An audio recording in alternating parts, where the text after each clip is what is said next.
The Futile Facade. Chapter 6. There was something about the 1st of September that made anticipation crackle like lightning in her stomach. It wasn't just the modified polyjuice that she'd taken that morning, though the unpleasant sludge wasn't helping. It was the air itself, the barest chill in the morning that anticipated the turn of the season. She smoothed the school robes she'd already changed into and took a final glance in the mirror to make sure all was in order before she joined the others in their compartment. Rigel's face hadn't changed at all from the beginning of the summer. Unfortunately, it had been impossible to update her modified polyjuice due to simple logistics. She had just been at Draco's house as Rigel, and didn't think she could pass off the dramatic shift in a space of a few weeks as unconscious metamorphing when Harry hadn't undergone a sudden growth spurt in the same period. They would have to make do with waiting until next summer to update it properly. Perhaps she and Archie would both have long absences abroad. She'd still opted to take another dose of modified polyjuice, using the same hairs as the dose she'd taken at the beginning of the summer. She'd learned her lesson with the time turner last year. Even though there was no reason to think she'd have to go longer than the end of term to take another dose, Rigel wasn't going to make such assumptions again. Finding nothing amiss, Rigel left the bathroom and made her way down the train until she reached the compartment her friends favored.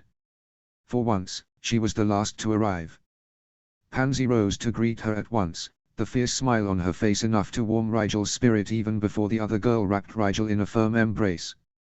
"Let me look at you," Pansy said, holding Rigel still with her hands while she examined her.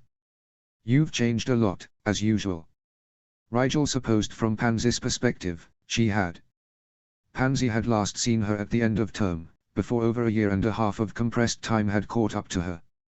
Luckily, she still looked a bit younger than she should, since she was older than her cousin now and the blending ritual averaged their ages to create the hair she used to assume her current face. Then again, her friends had all grown up a bit over the summer, too. "You're one to talk," Rigel said, her eyes roaming over Pansy's features. The blonde girl's bone structure was more defined this year, as it looked like she'd lost most of the roundness in her face. As Pansy tilted her head and smiled, Rigel could see that her friend's poised expressions now had a face to match. Sometimes she forgot that Pansy was nearly a year older than her and Draco, or had been, in Rigel's case. Pansy released her, but her eyes didn't leave Rigel's face as she asked, more seriously, "Are you doing all right, Rigel?" She couldn't pretend not to know what Pansy meant, but she didn't really want to talk about that. Sirius had already made a minor fuss on the platform. He was deeply concerned with his son returning to Hogwarts after what had happened last year, though he tried not to show it. Rigel gave Pansy the same answer she'd given Sirius. Never better. Honestly, she thought she'd be a lot better if people stopped bringing it up. Yes, she'd had a bad experience at Hogwarts last year, but the same could be said of every year so far. Despite that, there were far more good memories for her at Hogwarts than bad. "How was everyone's summer?" she asked as she took the last remaining seat next to Millicent and across from Blaise. "Wouldn't you like to know?" Theo's suggestive tone was accompanied by wagging eyebrows, which prompted Millicent to punch him in the arm and skull. "Not anymore, we don't." The dark-haired girl was a couple inches taller and her voice had a lower, smoother quality to it than Rigel remembered. "I spent the summer abroad," Millicent added. "My father took me to Geneva with him to further my political education." "Were you there after the World Cup?" Blaise asked, leaning forward with his elbows on his knees. As always, the intensity of his calculating, somewhat cat-like eyes distracted from any attempt to catalogue the rest of him, but Rigel still got the impression that he, too, was a bit taller. Millicent nodded, grimacing. "What a fiasco. The British ministry's reputation has never been worse. We insisted on controlling the event, and now it's come back to bite us. I hear Bulgaria has incinerated a number of our trade agreements," Theo said. "They weren't the only ones." Blaise made a token attempt to sound concerned, but the primary expression on his face was fascination. "Several European nations have expressed reservations about doing business with Britain in the wake of an event many perceive to be destabilizing." "Idiots," Draco said, shaking his head. "They'll regret that. My father says there's something big in the works that's going to make all this go away." Millicent sat up straighter in her seat. "My father hinted along similar lines. Do you know what's going on?" All I've gathered is that it involves Hogwarts in some way. It must be something monumental, if they want to sweep the World Cup disaster under the rug quickly. Father wouldn't give me specifics, Draco admitted. He kept saying I'd find out soon enough. Then he started showing up to my dueling practice and giving me pointers. I can't fathom that he wants me involved in anything going on at that higher level, though. Very suspicious, Blaze agreed. Mother hasn't said anything, but then, she rarely interests herself in politics beyond the social gatherings. Father told me to keep my head down this year, Pansy said, frowning slightly. I did think it odd, but it makes sense if something big is happening at Hogwarts. Is the party organizing it, then? Draco nodded. Lord Riddle made it sound as though it was the Ministry's doing, but the way he and Father talked about it, I could tell it was meant to further our agenda somehow. Don't you think, Rigel? Rigel kept her face carefully neutral as she said, most likely. No doubt the Ministry is supporting it in order to recoup their losses from the World Cup. She was going to say something more, but a sharp pain in her head distracted her. She winced minutely and pushed her thoughts toward the likely perpetrator. Dom, not a good time to practice. The jewel had been working on communicating with her song meditation, as promised. So far, he didn't seem to have a good way to get her attention without pain, though the discomfort had been reduced with each successive time the construct attempted it. Dom's reply floated up in the back of her mind softly, like a bubble of air rising to the surface of a lake before popping. Not practicing. Rigel fought not to frown. A real warning. She was on the middle of the Hogwarts Express, for Merlin's sake. None of her friends even had sustained eye contact, how could she be under mental attack? She caught Draco glancing at her furtively from across the aisle and suspicion bloomed. Was Dom picking up on Draco's empathy? Had Draco scanned her emotions to try and get an idea of how she felt about Riddle's plans? Rigel summoned her occlumency skills and smoothed her emotions into utter calmness. After a few moments, the slight headache receded and she assumed whatever it was Dom was reacting to had stopped. She'd only been distracted for a minute, so the conversation was easy to rejoin. Millicent was saying that the Ministry was desperate to look as though it was in control, so the big event their parents had hinted at must be a way to save face. It's about money for the Ministry, Rigel said, remembering what she was going to say earlier. The Department of Games and Sports is bankrupt. All that personal property loss at the Cup means lawsuits and thousands of demands for refunds. Whatever Riddle has planned, if it brings in revenue, the Ministry will support it completely. Harry says her dad has a hand in some of the preparations, too, so this thing is at least big enough to warrant professional security. Her father had intimated as much when she'd prodded Archie into asking James if he should expect to see him at Hogwarts that year. James had awkwardly said he wasn't at liberty to confirm anything, which essentially confirmed it. If the Aero department was involved, the Ministry was giving Riddle their full cooperation. Her friends all exchanged wary looks. That makes it sound like it could be a spectator event of some kind, Theo said slowly. Making money usually means asking for donations or charging for something. And either one requires the same thing, Press Millicent said. Draco scowled. How troublesome. We'll have no peace. We'll be expected to put a very good face on, Pansy added, nodding slowly. It explains Father's advice, too. With the anti-pure blood backlash from the Cup, we can't afford to draw too much attention to ourselves in front of the media. Theo huffed a sigh. All plans for a quiet year foiled before it even begins. Face it, we're cursed. What do you mean we? Blaze sent Rigel a half-lidded look. Draco and Pansy both bristled on her behalf. You can't blame Rigel for. How dare you suggest such a. The compartment door slid open, cutting off their outrage. A head of yellow pigtails poked in shyly and a pair of wide eyes swept the compartment slowly before resting on Blaze. Hi, she squeaked out, voice barely above a whisper. Hannah. Their dark friend stood gracefully and smiled. Excellent timing. Shall we? He shot a small smirk over his shoulder as he exited the compartment with the Hufflepuff girl in tow. Pansy shot him a resigned glare and Draco looked positively murderous. He did that on purpose, Draco snarled. Enhanced shifter hearing, Theo said, nodding sagely. Probably knew she was coming all the way down the train car. I thought her relatives didn't approve of Blaze, Millicent said, a contemplative frown on her face. Last I heard their families haven't reconciled.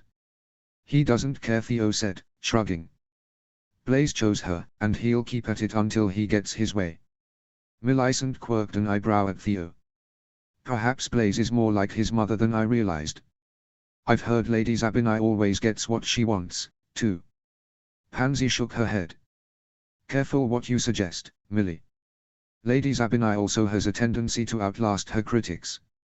As a group, they agreed it would be best to change the subject.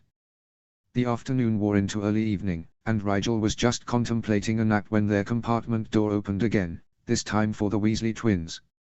Rigel assumed they were there to see her, but to her chagrin both Fred and George zeroed in on Draco with nasal smiles. Draco scowled at them, but rose unprompted and retrieved a substantial sack from his trunk. With the dignity only possessed by the truly annoyed, Draco handed it over to Fred's eager possession with barely a sniff. What a pleasure doing business with you, Draco, Fred said cheerfully, bouncing the sack to produce a clinking noise that made him grin even wider. Rigel watched Draco's eyebrow twitch at being addressed so casually by the redhead, but to his credit he did not rise to the bait. Try not to lose it on your way out, he said stiffly, reclaiming his seat in open dismissal of the twins. How's it been, Rigel? George asked, quite obviously not in a hurry to leave. Just fine, you. Oh, you know, a little experimentation here, a minor repurposing of the kitchen there. George shrugged. We're pretty sure Mum would have kicked us out of the house if we'd been of age. There's always next year, she said encouragingly. Fred and George laughed. Good to see you, pup, Fred said, saluting her as he pocketed the sack of galleons at last. See you around, George added, waving facetiously to the rest of the compartment before he and Fred took their leave.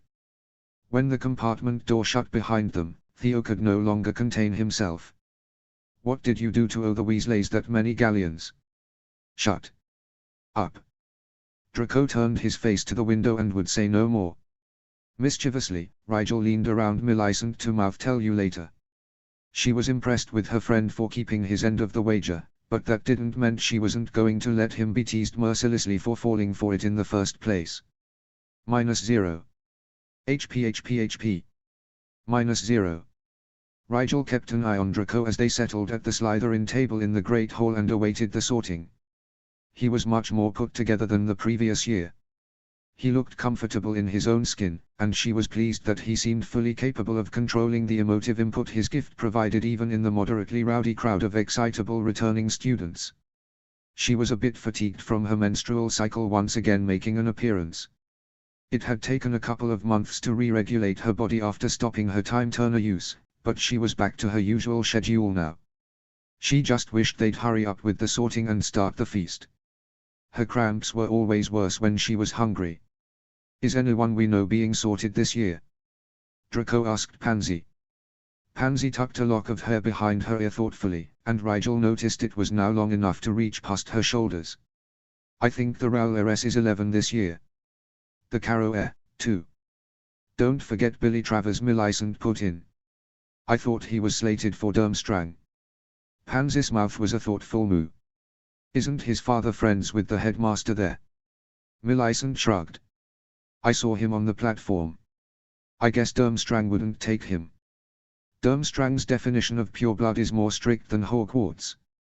I'm fairly sure one of his great-grandmothers was a Muggle-born, Draco said. Durmstrang requires 4 generations of magical blood on both sides. Rigel hadn't known that.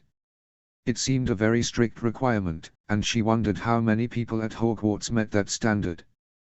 Preferably more, but if your surname is old, you can get away with 4 as a minimum, Millicent explained. And they don't make exceptions for creature blood, the way schools like Bosbatons do. Technically Bosbatons accepts all students, regardless of blood, Rigel pointed out.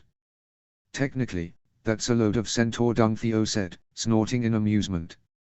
If you look at their actual acceptance statistics, half-bloods make up a steady 5%, they keep that quota for publicity purposes, and I hear the half-bloods pay twice the tuition anyway.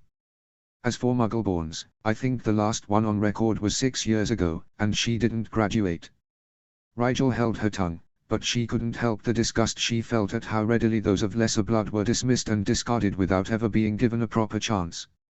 She felt a small mental spike and flicked her eyes to Draco. He was watching her intently, and Rigel narrowed her eyes before quelling her emotions firmly. The pain subsided and she sent a quick, "Thanks Dom," to her mindscape. As the deputy headmistress at last paraded the first years into the hall, Rigel was left wondering just how often her friend scanned her emotions. Was he just using it on everyone all the time, or did he check up on her emotional state specifically? Either way, she may have to be more careful. The hall quieted, and the sorting hat came alive once more to sing. There is a tale you may have heard. The whole world knows it well.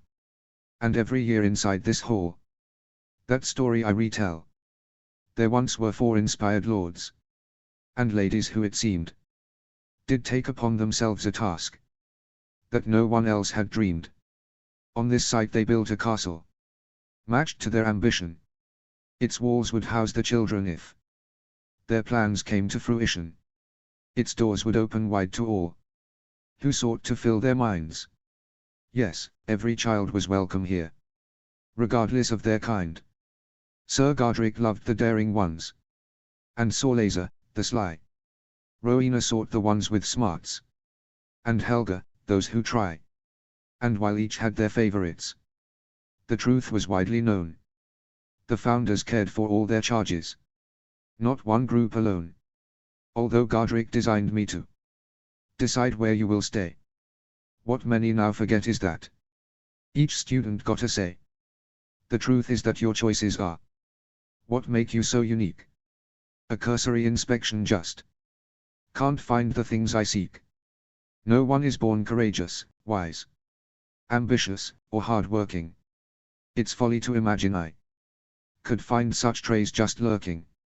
It's willpower alone that makes you something to behold. So disregard your prejudice. Forget what you've been told. Instead look to your heart to judge who you would like to be. And when you try me on, I promise that is what I'll see. Perfunctory applause rang out, but, like last year, it was filled with murmuring and curious commentary. I swear it gets less specific every year, Theo said, laughing a bit. I mean, if it keeps deteriorating, the first years will have to sort themselves. It is quite old, Blaze pointed out. Perhaps its magic is finally fading. Rigel thought it more likely that the hat had simply forgotten its audience. Still, the sorting proceeded without incident. The Carrow boy was the first to join Slytherin, and Rigel couldn't help but wonder how an 11-year-old could have such a haughty look about them. Rowan Darrell was a timid little thing, with long brown hair hanging into her face, and Travers, who seemed much too big to be a first year, had a sullen-faced look about him that Rigel hoped wasn't permanent. Not much hope for the new lot, Theo commented as the sorting hat was taken away. Too soon to tell, Pansy said kindly. They quieted as Dumbledore stood to give his opening announcements. The anticipation on her classmates' faces told Rigel they expected the headmaster to say something about the anticipated event their parents had hinted at. Dumbledore, however, gave the usual start-of-term reminders and warnings and sat back down, with absolutely no reference or allusion to any kind of unusual happenings at Hogwarts that year. Her eyes slid along the head table, noting the new faces. There were only 2. One was a dark-haired man with a solid build who she supposed was probably the new Care of Magical Creatures professor, because the other one was a Redorlish. She recognized his close-cropped hair and perpetually serious expression. He could only be their new defense professor, but she wondered whether Dumbledore or the Ministry had arranged for him to take a leave of absence from work for so long. When the food appeared, her yearmates seemed too distracted to even notice, but Rigel dug in with alacrity while they furiously discussed the conspicuous lack of information. Maybe he's not permitted to say anything, Millicent supposed. More like he doesn't approve of whatever is happening, Draco said. If it's something that's going to make the SOW party look good, there's no reason for Dumbledore to support it. If none of our parents have revealed it yet, chances are we won't find out until an official announcement, Blaze reasoned. You'd think they'd want to at least warn the students that something was going on, Theo said, sounding a bit put out. After all, we can't be the only ones who have heard something from our parents. Ask Snape, Rigel said. Her friends all turned to look at her. She took a swig from her water goblet and cleared her throat.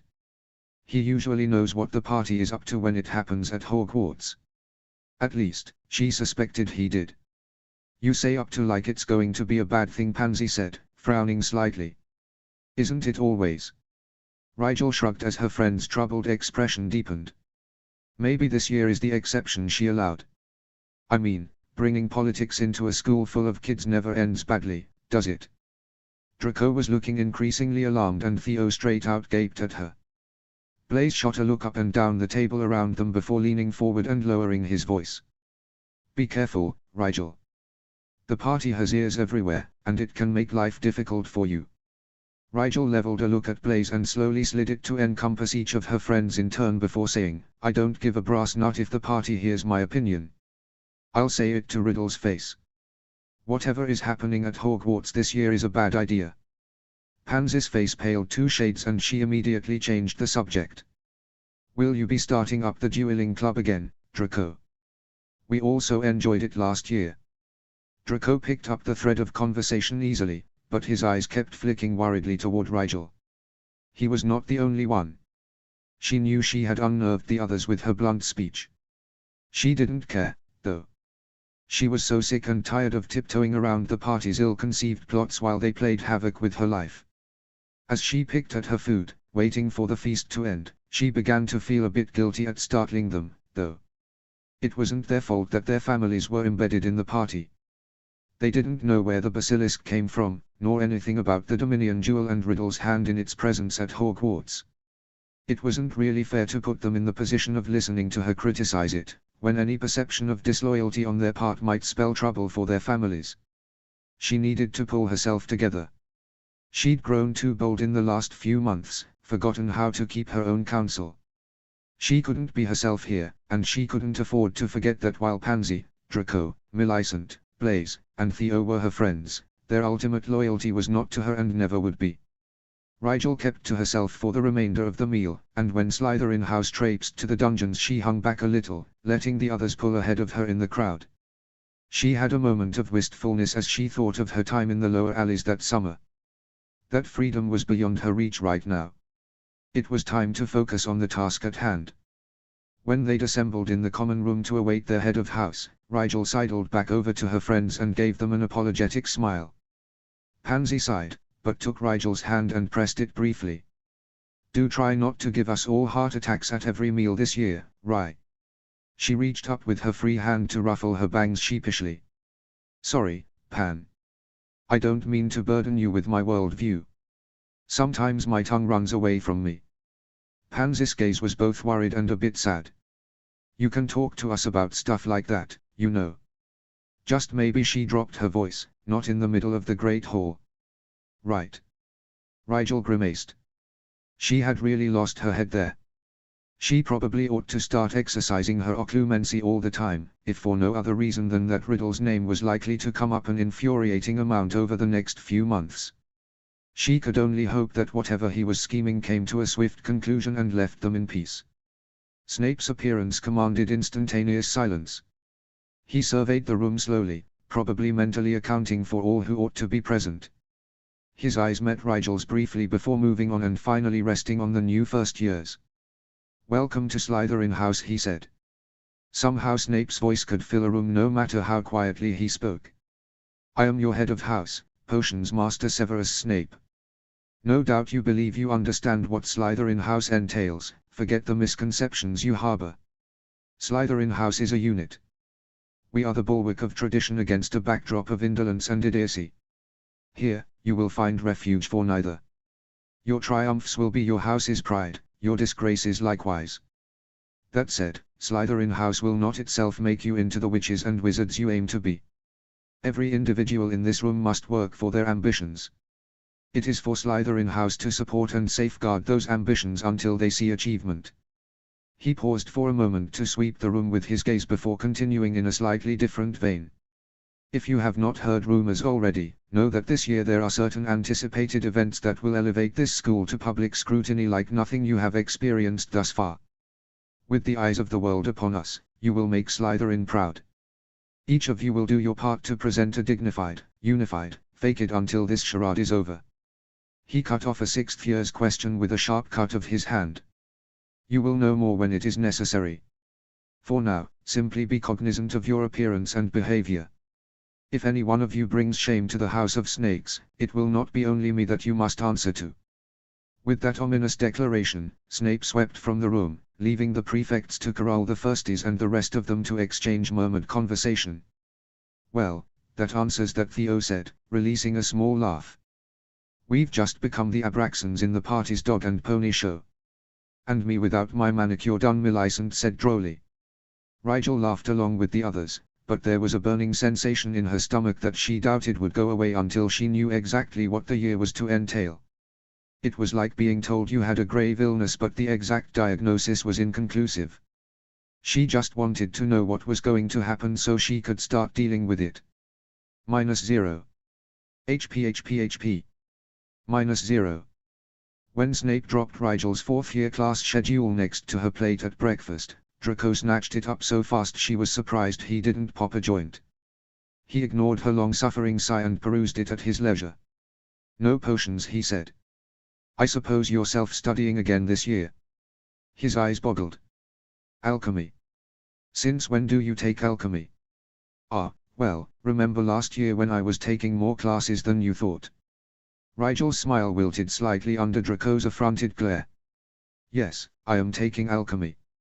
Healing, I guessed, but how did you even get into alchemy? You need recommendations from about 3 different professors. Draco was a little more worked up than Rigel would have anticipated, if she had thought to realize that her friends would be very curious about her schedule this year. Pansy gently plucked the schedule from Draco's hand and looked over it herself. You've dropped ancient runes, she said, humming thoughtfully. I figured I could self-study that subject the easiest, Rigel explained. Arithmancy pairs really well with alchemy, anyway, and I knew I wanted to keep that one. What's it like, learning from Dumbledore himself? Blaise asked from across the table, shameless in his eavesdropping. Very different from my other classes, Rigel admitted. He literally wrote the textbook himself. His handwriting is a little hard to read sometimes, and there are no chapters or quizzes or tests. We just kind of meander from topic to topic as it comes up. Blaise raised his eyebrows. That sounds a bit lackadaisical. Isn't there an OWL curriculum you should be following? Actually, no, there's no OWL for alchemy, Rigel said. It had been one of her first questions, too. Draco frowned. What's the point of taking the class, then? Some people learn things for their own sake, Rigel said, smiling. But you could be taking a class that did provide you an OWL, Theo put in. Rigel looked over to see him and Millicent both following the conversation with unabashed fascination. Owls don't really matter for me, Rigel said honestly. I only need a handful to keep my wand. The Potions Guild only requires the potions and herbology NEWTs anyway as a prerequisite to trying for the mastery. You are such a Ravenclaw sometimes, Draco complained. He turned to his own schedule finally and scanned it quickly. His mouth dropped open in shock.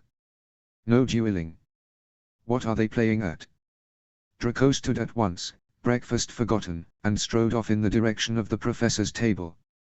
Perhaps the defense professor isn't up to teaching 2 classes this year, Millicent said, chewing her bacon thoughtfully. Shame. I liked your uncle, okay, Rigel. Rigel inclined her head in thanks.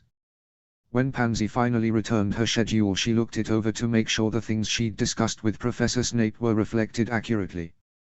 Monday and Wednesday she had charms, transfiguration, and herbology.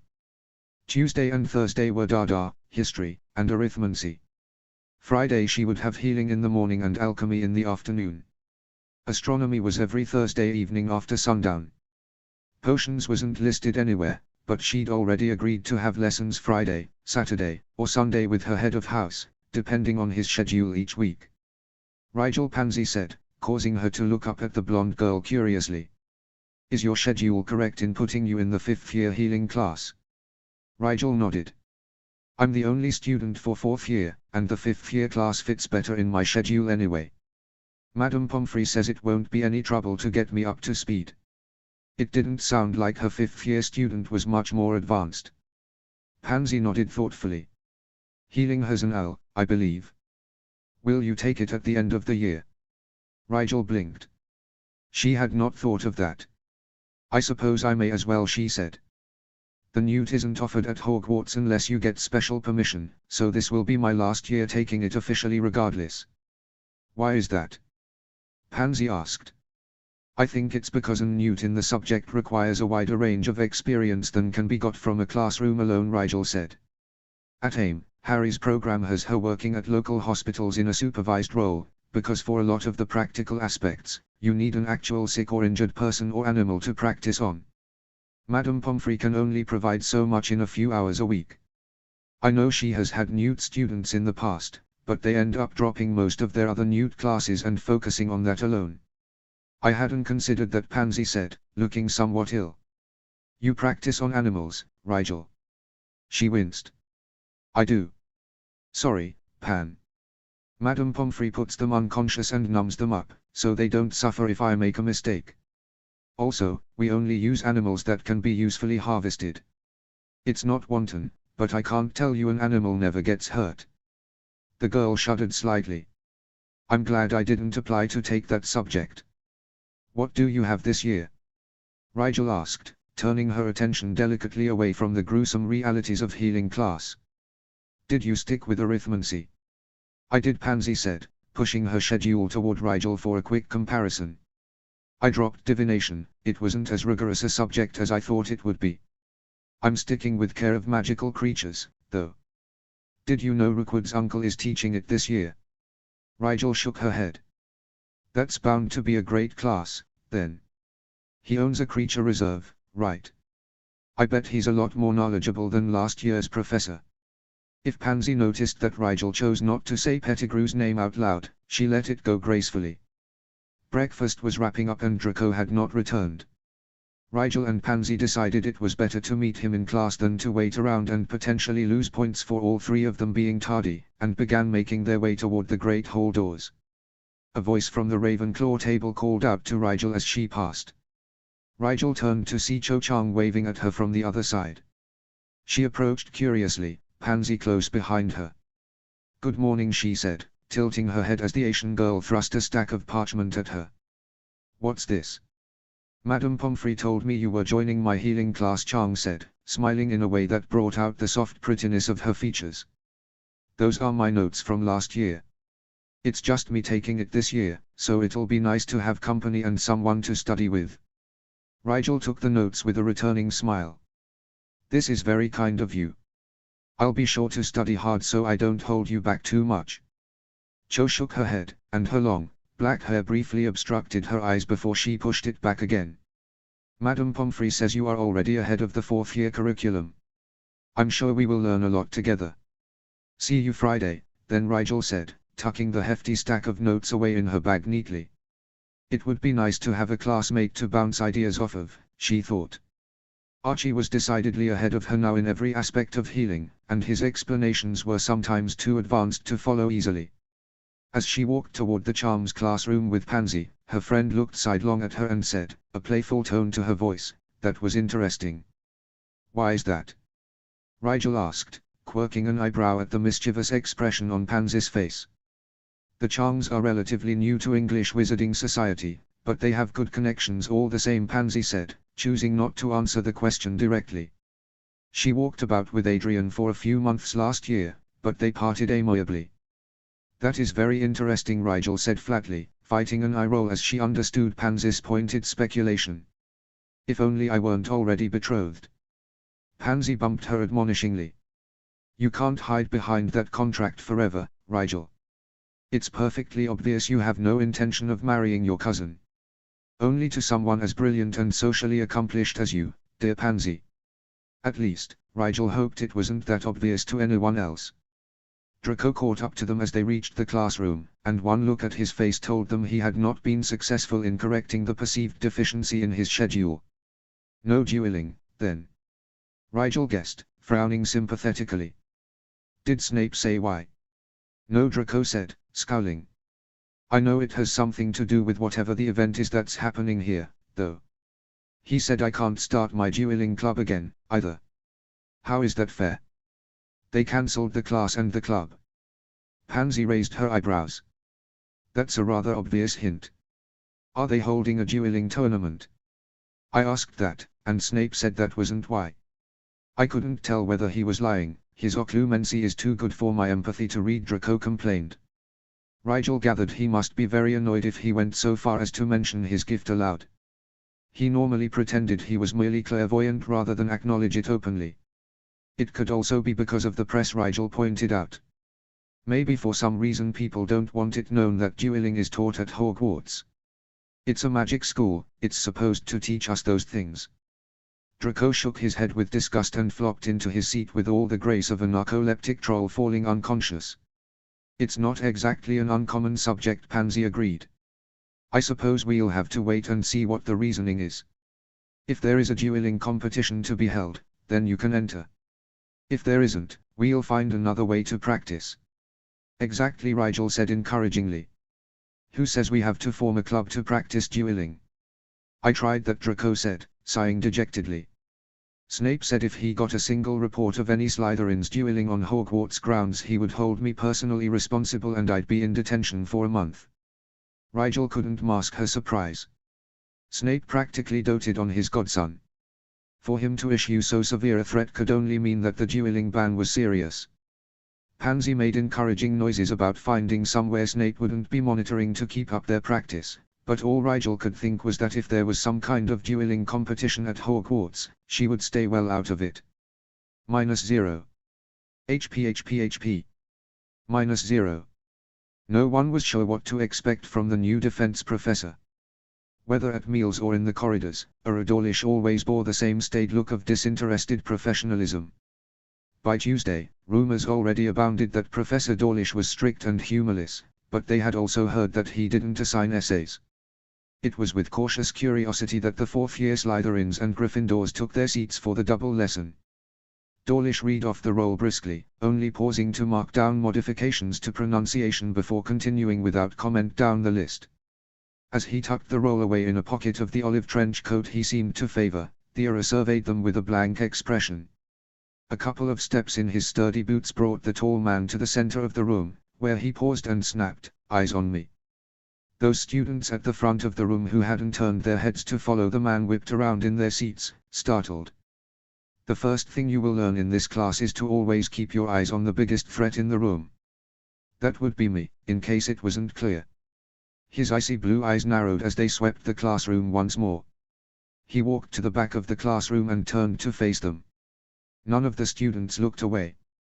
Rigel felt her eyebrows rise of their own accord. Unexpectedly, Dawlish could carry a room. She knew the man was one of her father's go-to-errors for important assignments, but she'd never heard him speak more than a handful of words at a time.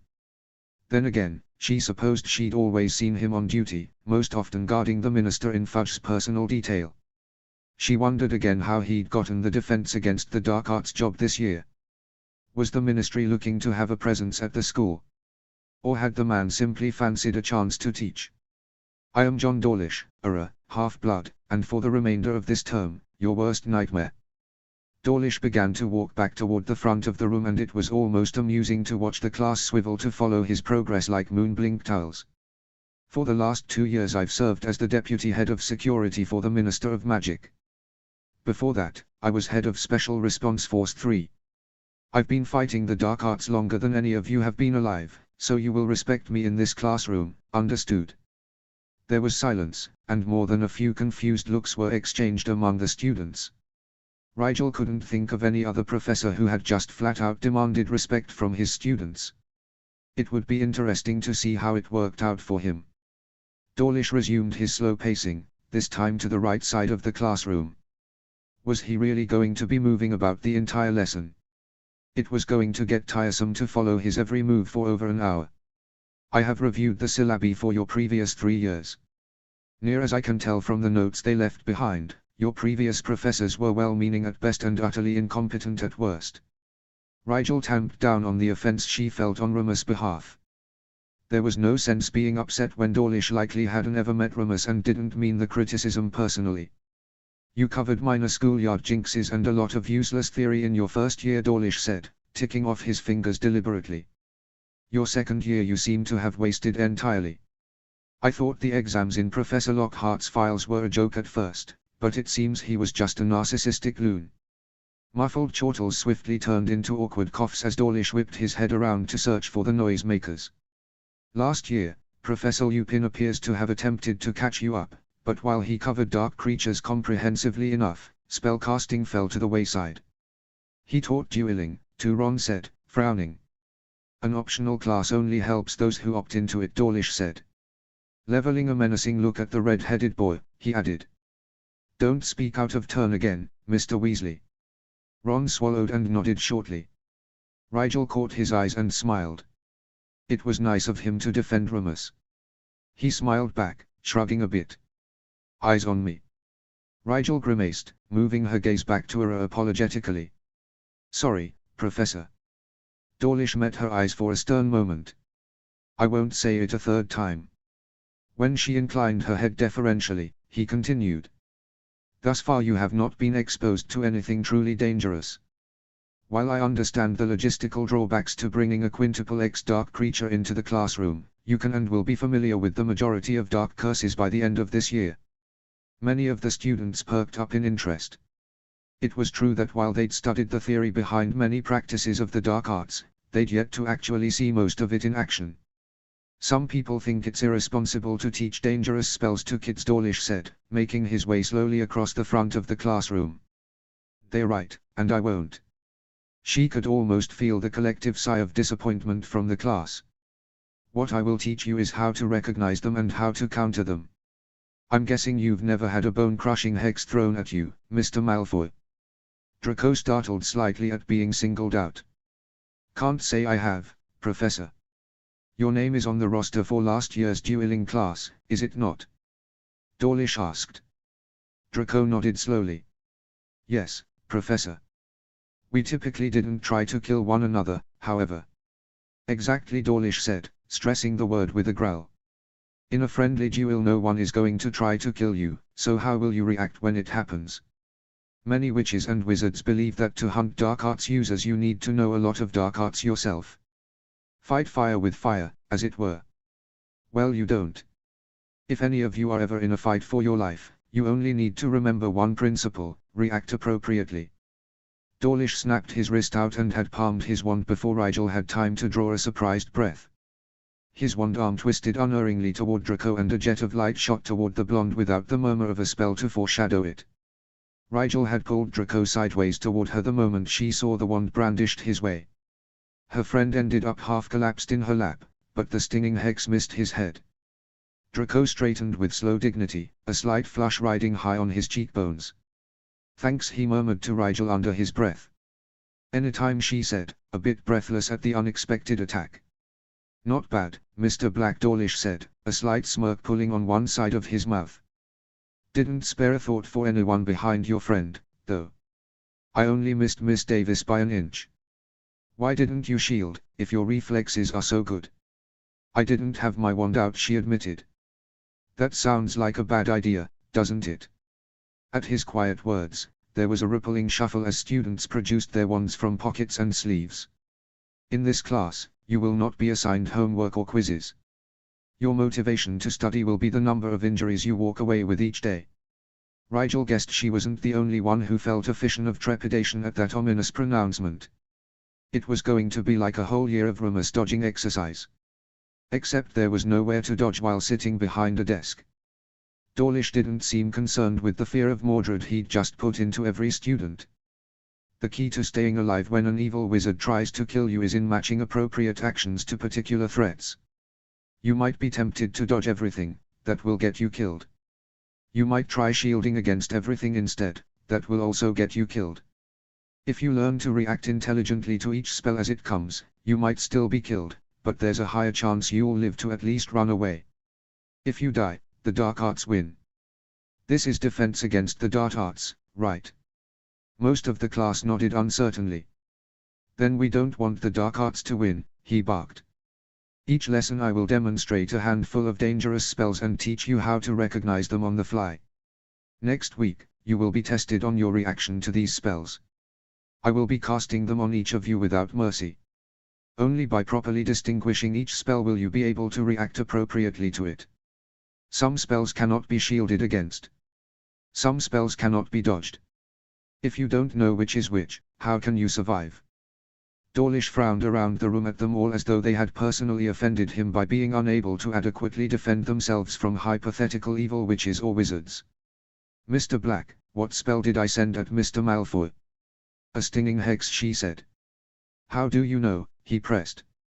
Rigel didn't think he would care that she'd seen about 1,000 of them in her sessions with Remus, so she simply said, the white light is distinctive in the way it flares slightly around the wand before being propelled forward. Also, the stinging hex moves slightly faster than the average speed of magic. That was one of the reasons Remus said it made for good dodging practice. Dawlish grinned at her. Well, there may be hope for your survival. Very good, Mr. Black. 5 points to Slytherin. The Auror spent the rest of the class demonstrating several advanced dueling spells that reacted badly when they came up against a shield. Rigel had no idea that there were hexes that could explode if they encountered a shield, add to that the very small number of shields that were strong enough to protect from blast at point blank. Dawlish promised them that next time they would go over spells that affected a wide area and so couldn't be dodged. She found herself looking forward to it. Even Draco seemed a bit mollified by the end of the class. At least we'll be learning something useful in dueling, he said to Rigel and Pansy on their way out. Are you still going to try restarting the club? Pansy asked. Of course, Draco said. There was no hesitation in his voice. I worked all summer on the lesson plans. I just have to find a way to do it without Uncle Snape finding out. Rigel silently wished him luck with that. There wasn't much that Snape didn't find out about, one way or another. Then again, perhaps she was giving him too much credit. He wasn't omniscient, after all. If he were, she would have been discovered and arrested by now. For a number of things. -0. HP. -0. Defense was not the only class that impressed her that week. Rigel found herself enjoying fourth-year classes more than any other year thus far. She was finally catching up to the advanced theories and concepts that she'd started studying way back in first year, when completing Flint's assignments had meant hours of extra research in the library each week. For the first time, she felt like she'd come full circle. Her regular coursework would now be bridging the last of the gaps in her knowledge, and she was somewhat surprised to realize how much of the fourth-year syllabus she already had a good understanding of, if only because of the background research she'd done in the core subjects just to keep up with Flint's increasingly challenging assignments. Also, for the first time, she could openly study anything she wanted to in front of her friends. Nothing she was interested in could be considered suspicious because everything was above board. If her friends were confused by the almost gleeful amount of books Rigel brought into the common room each evening, they wisely chalked it up to things about Rigel that no one needs to try explaining and let her have her fun. When Friday dawned at last, Rigel was positively bouncing through her morning workout with Draco and Pansy. Will you stop grinning? Draco stopped his squats to glare at her, and there was something so amusing about watching him try to glare and pant at the same time that her smile grew even wider. Stop it! Draco cried, a laugh escaping him accidentally. Damn it, Rigel, your happiness is making me sick. Rigel laughed. Enjoy it, Dre. I know you rarely get to experience such pure, unadulterated academic joy. You're quite excited for your alchemy class, Pansy said, continuing to lower and raise herself calmly as she spoke. If it's really so interesting, you must explain how it relates to arithmancy sometime. Sure, Rigel said easily. Though that's not what I'm excited about. I have my first potions lesson tonight with Professor Snape. So what? Draco was having trouble looking annoyed while stubbornly fighting a smile. You've had potions with him for 3 years already. I'm learning free brewing this year, Rigel said. She had to say it almost reverently. It was what she'd been looking forward to all summer. Isn't that dangerous? Pansy asked. I think I've heard that many potions-related injuries and even deaths occur because of free brewing. Rigel nodded happily. Nearly all fatalities among certified potioneers are in some way related to free brewing. It's very difficult to learn, partly because so few masters adept in it live long enough to pass on their knowledge. Professor Snape is the best there is, though, so he probably won't let any harm come to me. What do you mean probably?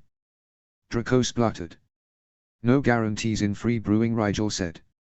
She felt like humming, but restrained herself when Pansy sent her a reproachful look. I'm sure I'll be fine, she assured them. Professor Snape wouldn't offer to teach me if he didn't know what he was doing. Pansy and Draco dropped the subject, but she had a feeling they'd be counting her limbs before she went to bed that night. With an effort, she managed to calm her good spirits to a level Draco found tolerable before they went in to shower and change. She did still have healing and alchemy to attend before she got to sink into the mental nirvana that was a proper potions lesson after a long summer of independent experimentation.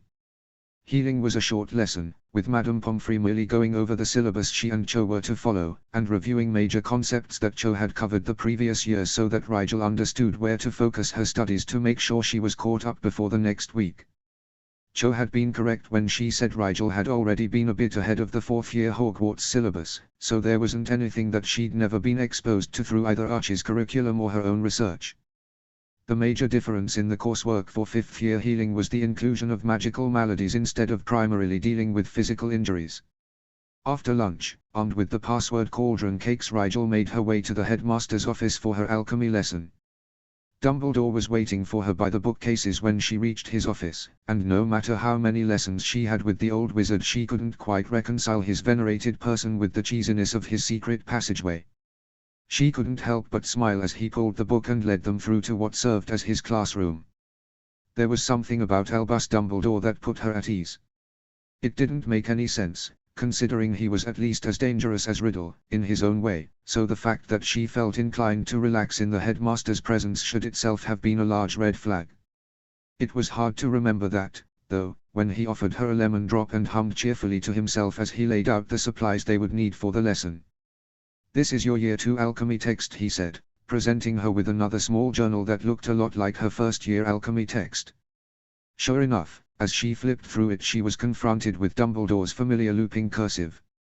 Rigel pulled out the previous year's book from her bag and held it toward the headmaster, saying, "I finished what we had uncovered over the summer, sir." "You may keep it," Dumbledore said, smiling genially. "One never knows when a good reference may come in handy." Rigel smiled back in thanks and stowed both books before taking the sole seat at the table and pulling out her note-taking materials. The headmaster began to slowly pace the length of the small room on the other side of the work table, idling, stroking his beard as he was wont. "Last year, Mr. Black, we started our arrays with a collection of components and, using precise transfiguration equations, built those elements into something whole. This year, we will begin the study of transforming one whole object into another whole object in a single, complete alchemic event. Unhappily, the arrays we study this term will not always be as perfectly balanced as those you have become accustomed to. In the course of alchemy, it is often the case that the individual portions that make up one object are not perfectly matched to the same portions in the object you would like it to become." Rigel nodded her head slowly. "So we'll sometimes have leftover elements at the end of a transmutation," she surmised. It made sense, since the odds of having the exact same elements necessary to constitute two completely different objects were probably quite low. Just so the venerable wizard confirmed. The inverse is also true. At times the object that is broken down will not have all of the necessary elements to form the object defined by the array, and the alchemist will need to include additional components in the first half of the equation in order to make up for that. Dumbledore took out a piece of chalk and began drawing a simple array on the wooden table in front of Rigel. The runes defined a single element transformation, and the headmaster produced a small piece of wood for the input position. "This array you may not recognize, but it is a useful one to know if you ever need to write a letter while in the middle of a forest. It transmutes wood into paper." Interesting. They'd only scratched the surface of transforming the nature of starter components the previous year. Mostly they'd been turning raw components into a complex form of themselves, a piece of metal into a metal box, for instance, or else a couple of elements into a compound. "If I were to tell you that the amount of paper I've defined in the output equation is more than the amount of wood I've provided is capable of producing, what do you theorize will happen when I activate the array?" Dumbledore asked when he had finished the alchemic array. Rigel frowned. "It either won't work, or the array will use all the wood it has available and only produce the corresponding amount of paper." "What about the extra magic in the array that is not used by the time the wood is gone?" Dumbledore always asked tricky questions, but Rigel couldn't think of any other answer than, it will have to discharge into the air, since the array isn't designed to hold any excess magic once activated. Her professor hummed thoughtfully to himself, but didn't tell her whether she was right or not. Instead, he briefly imbued the array with the requisite magic and activated it. The circle flared and the block of wood dissolved from the input side, while a pile of rough parchment materialized on the output side. Instead of stopping, however, the array seemed to grow, if anything, brighter before finally fading away. With the array used up, the only thing remaining on the table was the stack of parchment and a warped, twisting spiral that seemed to have been gouged out of the wood beneath it. Rigel had never seen an array do damage to the surface it was drawn on before. "What happened?" she asked. "What do you think?" Dumbledore prompted.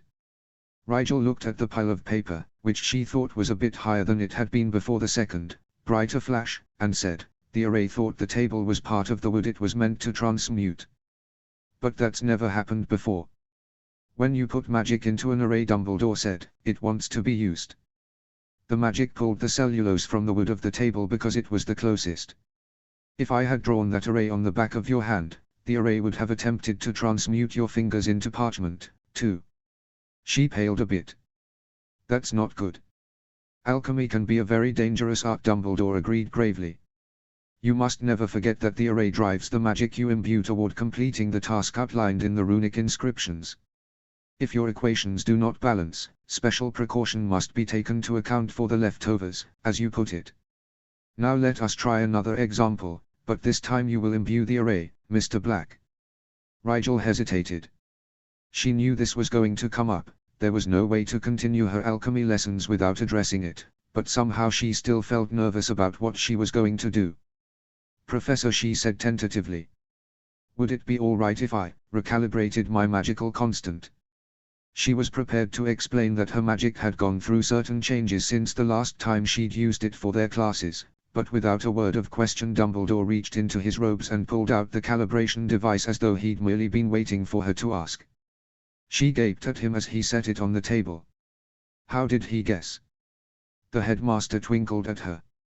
Rigel had to smile as she took hold of the cold metal tube. "Thank you, sir." Rigel told herself not to be afraid. She had to have an accurate magical constant to progress in alchemy, and she had already decided it was a subject she wanted to one day marry more closely with potions. There was no reason why anyone besides Dumbledore should ever know what her magical constant was, and even if it got out, there was no reason for Archie's exact magical strength to ever be known once they'd both graduated and switched back. She closed her eyes and channeled her magic, trying not to worry about it. She just let go. The magic poured out of her at a phenomenal pace. She opened her eyes on a gasp to see the crystal at the end of the calibrator tumbling through yellow and green without pause. It pushed through blue at a fair clip, then began to slow, bleeding lavender and brightening to a proper violet before darkening to an almost eggplant shade and finally holding steady. Rigel set the device down somewhat shakily. It hadn't been that dark when she'd measured it at frames for the suppressor. Had the year of living with the suppressor really made it noticeably stronger? Dumbledore spread a color chart on the table beside the device, not seeming to notice her unease as he mused happily, "Marvelous, simply splendid. We can proceed to more complicated arrays much sooner than I had planned. What do you think? Does it look plumb to you?" "Sure," she said, trying not to let the slightly hysterical laugh inside her chest bubble out. "How could it have gotten worse?" "A 1.3 it is," then Dumbledore said, smiling serenely at her. "How incredible. Is it?" Rigel shook her head on a sigh. "What's your magical constant, sir, if you don't mind my asking?" The headmaster affected a somewhat modest expression. "Mine happens to be .97, he said. She blinked at him, then looked down at the color chart on the table. The very darkest value on the scale was pure black, and it held the base value 1.0 as the corresponding constant. Trust Dumbledore to be literally off the chart. She actually felt a bit better about hers, knowing that. "How did you ever calculate that?" she asked, now immensely curious. Being lower than the lowest standard meant that he would have been constantly overshooting the calculated input. He twinkled at her again. "It took careful trial and error to reach the exact number. My first 6 months, all my arrays exploded. Nicholas was quite displeased with the destruction I wreaked on his workshop. Rigel tried to imagine the venerated wizard before her blowing up someone's workshop, but she really couldn't picture it. Dumbledore put away the color chart once more and Rigel dutifully made note of the 1.3 value for future equations. She'd expended energy beyond the point of being able to imbue any arrays for a few hours, so Dumbledore wrapped up the lesson there. "If you have nothing else that piques your curiosity today, I will see you next week," he said. He folded his hands in front of his robes and waited patiently while she thought. There was one other thing she could ask him about, but she wasn't sure it was a good idea. When she paused an awkward time in answering, Dumbledore said, seemingly to no one in particular, "On the rare occasion that a question utterly baffles me, I find I generally have a good idea where to look." There was no harm in asking, she told herself, as long as she phrased it as an academic inquiry. "I was thinking about this the other day, sir, and it's not really related to alchemy, but is there ever an instance in which a person's magical core might resonate with another's?" Dumbledore gave her a long look and began slowly curling the end of his beard around his finger as he thought.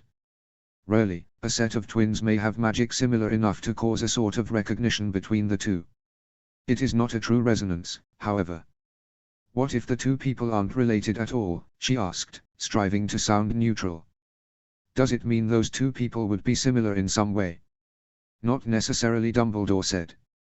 He lifted his eyes to the ceiling in a gesture she recognized as him trying to recall a distant memory. "I have never heard of two unrelated persons having resonant magic," he said after a lengthy silence. Rigel fought her disappointment until he added, "except in one peculiar incident many years ago. This may take some explaining, I'm afraid. Do you have time for a story?" Rigel nodded quickly. "Wonderful. Well, I once knew a young woman who was researching the North American hoodoo. Are you familiar with the hoodoo, Mr. Black?" Rigel tilted her head. "Just the horn, it's used in alertness potions, though it can be dangerously potent." "Just so," the headmaster said. He began pacing the room once more as he continued his story. "The hoodoo is also endowed with impressive fangs that, when used on potential prey, inject a very interesting venom into the victim's system. Unlike most venoms, which tend to paralyze or slow prey into a docile state, the hoodoo's venom contains a small piece of its own hyperactive magic, which rouses its prey into a state of over-alertness that can last for many days. Eventually, the sleep deprivation and adrenaline overdose compromise the prey's defenses utterly, and that is when the hoodoo make a meal of its victim." Rigel thought that was a rather gruesome way to go, but animals had to eat as much as she did, she supposed. "You may be wondering how the hoodoo keeps track of its intended prey until the venom takes effect," Dumbledore said, smiling slightly at the look on her face that said she hadn't been wondering that, but probably should have. "This is where the hoodoo's other unique ability comes into play. This creature is capable of tracking to its own magical signature. The venom it releases is quite literally a small piece of its own magic, and the hoodoo can sense the location of the pieces of magic it gives away, provided it remains within a certain distance to its source. Isn't that remarkable?" "Quite," she said faintly. Her mind was whirring with a dawning dread. Was such a thing really possible? Had she been tagged like some kind of animal? Dumbledore was continuing his anecdote, and she struggled to pay attention. She couldn't do anything now, she reminded herself, she needed to know the full extent of the situation first. "My student of many years ago believed that any magical creature, including wizards, should be able to do the same as the hoodoo, if only they had a way to share a piece of their own magic with another." Dumbledore's face grew somewhat somber as he said, "She devised a ritual to transfer a piece of her own magic to another wizard. Her fiancé at the time volunteered. You could say it worked, too well, alas. His core fully assimilated the magic she bestowed on him, and the resulting resonance between them became so unbearably uncomfortable that they could not stand the slightest contact from that day on. Even worse for my dear student, her theory was incorrect. While she experienced resonant feedback upon direct contact with her fiancé's skin, she could not, try as she might, sense or track him in any way." "Did they figure out how to reverse it?" Rigel asked, only feeling slightly better that the resonance had not provided any concrete information to the woman about her fiancé. "I'm afraid not," Dumbledore said, sighing. "The two separated and never came within a few feet of one another again. The experiment was deemed a failure, and I myself have not considered the story further until now. Is there a record of the experiment somewhere? She asked. Despite Dumbledore's assurances that nothing had come of it, she couldn't help the slow panic developing in her brain. Riddle wouldn't do a thing like that for no reason, if, indeed, that was what he'd done with no ritual or even a spell that she'd noticed. What if he'd found a way to make it work? What if he could track her? Monitor her? What if her already knew she hadn't left the country over the summer? What else could he already know? Dumbledore tugged his beard with a frown. I don't believe our esteemed library possesses a copy of the complete report, but I will make inquiries if you are truly interested. Yes, please, she said, trying not to look too desperate. She wanted to run straight to the library and look up everything it had about resonance and cross-contamination of one's magic. She felt dirted by the idea that she might have had a piece of riddle floating somewhere in her core. There had to be a way to purify it. She just needed time to research. She thanked Dumbledore for the lesson and tried to clear her mind of its agitation as she headed down from the tower. There was nothing she could do about it yet. She was in the same boat that she'd been in yesterday, and there was no reason to let Draco sense her upset when immediate alarm wouldn't do any actual good. She vowed to just focus on her upcoming potions class instead. She was not going to let Riddle ruin it. Not this. -0. HP. -0.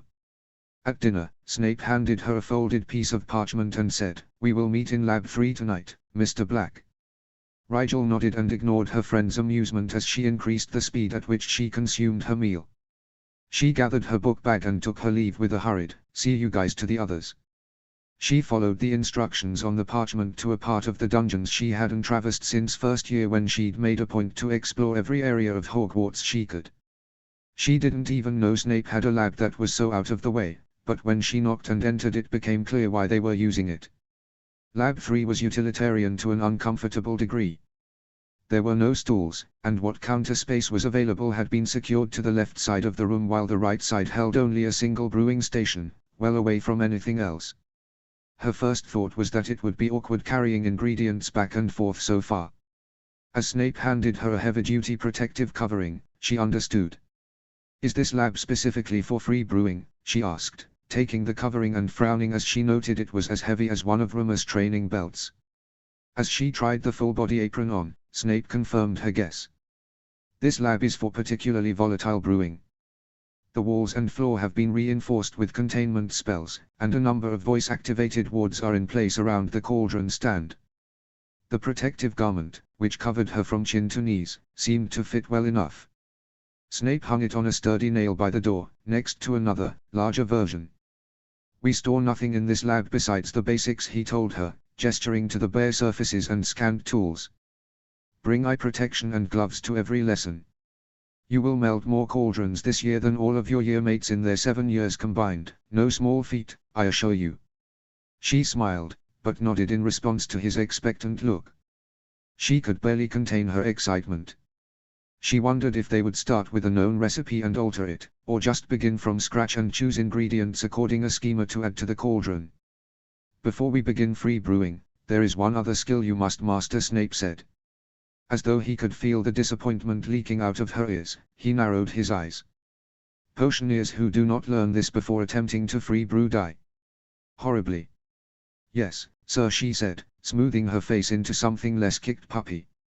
Snape reached into his pocket and pulled out a stack of playing cards. He held them out and she took them, noting the distinctive brand across the top. Exploding Snap. What did a kid's game have to do with potions? "A training tool," he said, face impassive. "Like the Meter Minis?" she asked, tilting her head curiously at the innocuous cards. She had a basic understanding of the game, though she'd never been a huge fan. It was essentially a matching game, except if you didn't match cards in a randomly allotted amount of time, they exploded.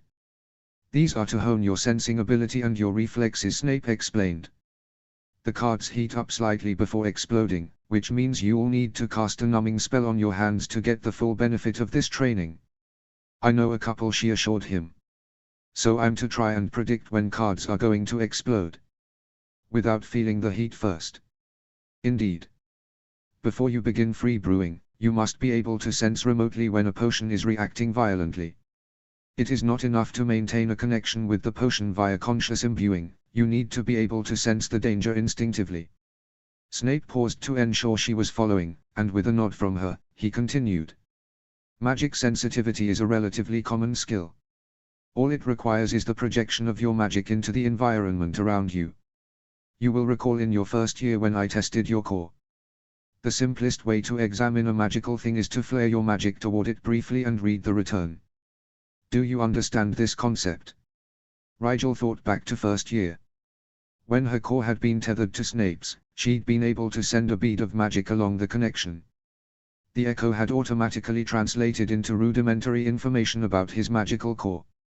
She supposed if the theory held true in other cases, she should be able to gather such information about anything around her, depending on how far she was able to project her magical pulse.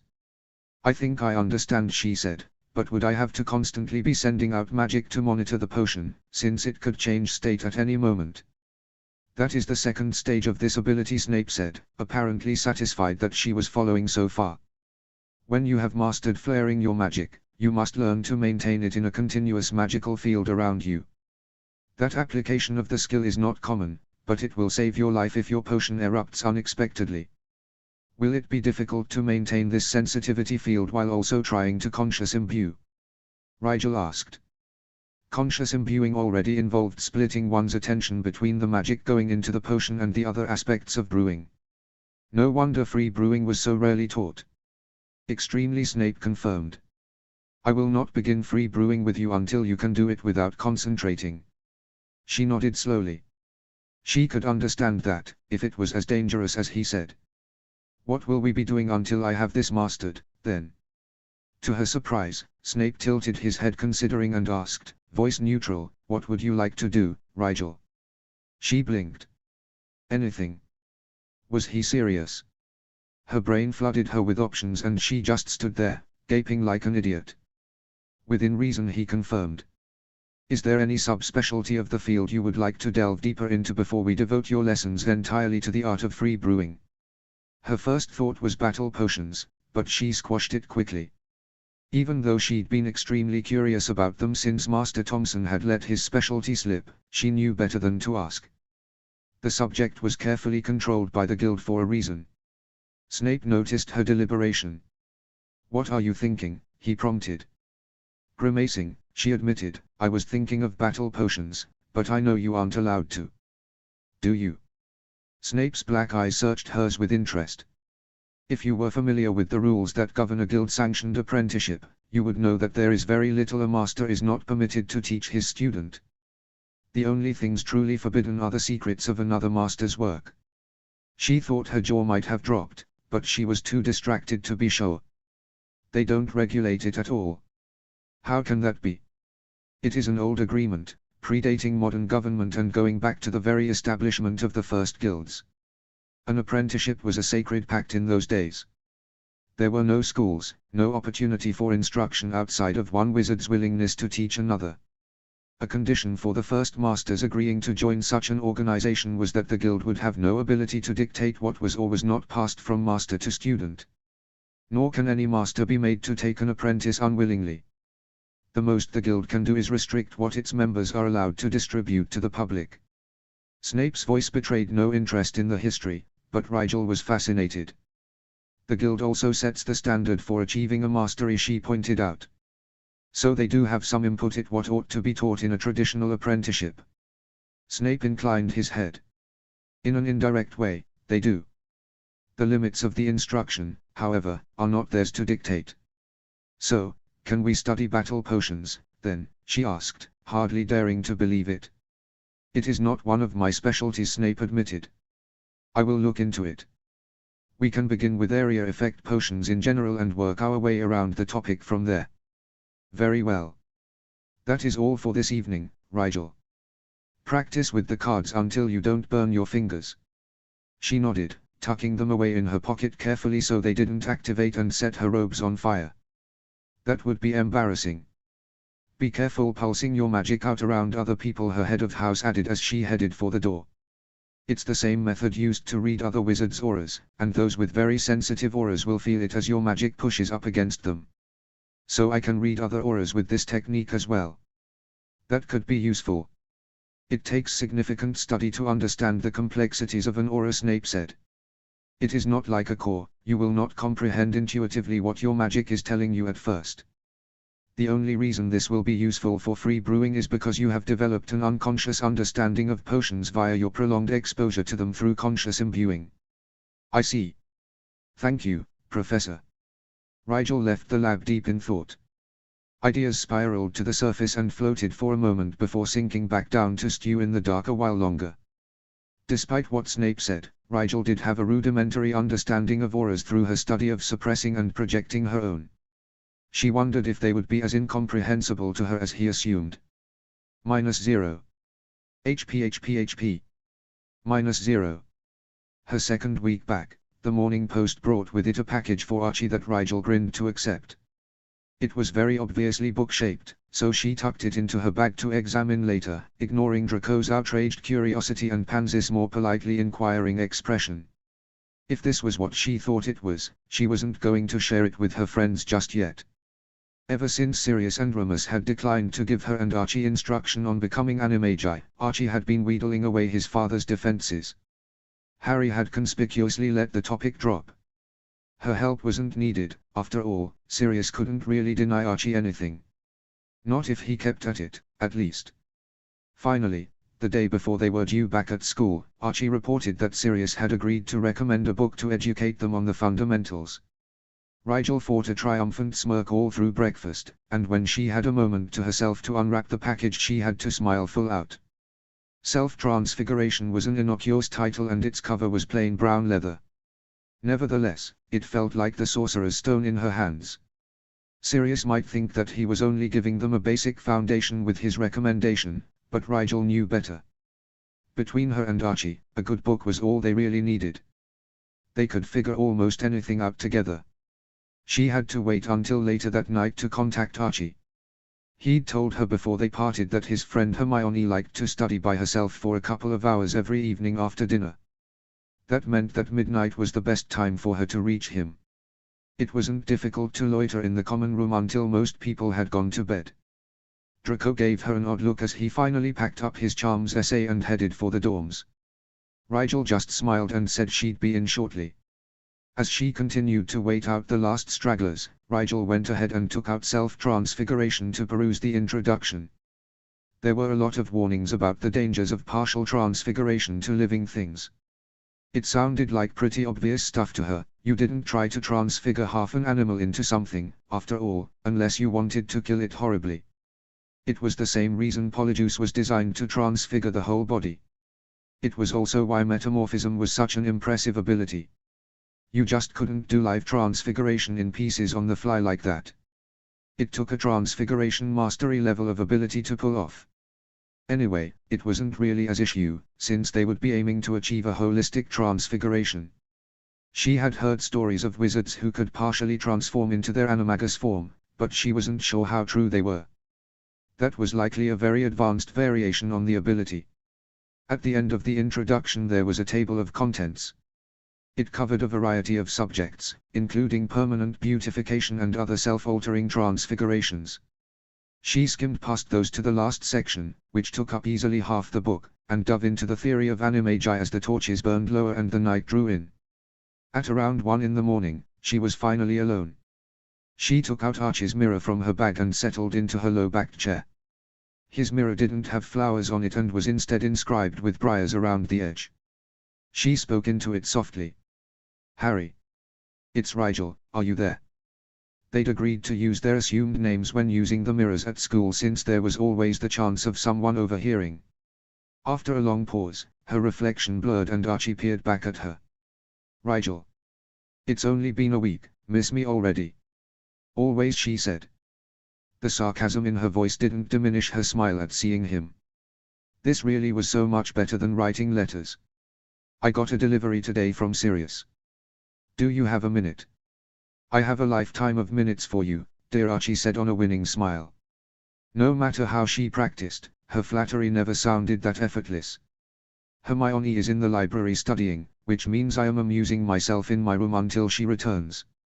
How's that going? She asked, suddenly reminded of his declaration that summer. Are you really going to start a relationship with the girl? I'm going to try, Archie said seriously. I know it might make things awkward for you, but you can't deny you've put me in awkward positions a time or two. I won't let it compromise our ruse, of course, but I have to do this, Rigel. If I don't, and she falls for someone else in the meantime, I'll spend my whole life regretting it. Rigel nodded. She could see how much this meant to her cousin and she wasn't going to stand in his way. He had already given up much for their dreams. They both had. She would gladly field questions about her own sexuality and whether remarks to the effect that she was unfaithful to her engagement contract if it meant Archie's happiness. She would do anything for him, and he for her. It was that simple. Good luck, she said, smiling sincerely at him. He grinned back, eyes full of gratitude. So what did Sirius send you? What we expected. Archie's face, an exact copy of her own, gained an anticipatory gleam she recognized. She positioned the mirror so that the title of her new book could be seen. Think you can get a copy? Undoubtedly, he said when she'd moved the mirror back to her own face. How is it? I just got it this morning, she reminded him. He raised an eyebrow. Exactly. So how is it? She laughed softly. Caught me. It's pretty good so far. It seems like there are a few methods people use to figure out their forms. One of them is learning the Patronus charm. That's a tricky one, isn't it? Archie frowned. It is, and it's not a guarantee anyway. The Patronus form sometimes matches the Animagus form, but not necessarily, she explained. Sometimes a strong personal connection will be manifested in the Patronus instead. Sounds iffy, Archie decided. What else? Well, there's a potion, she began. Yes. Archie laughed somewhat maniacally through the mirror. We cannot be stopped. Okay, calm down, she said, laughing a bit at his exuberance. I was thinking it sounded like the best option, though. How long will it take? Archie asked excitedly.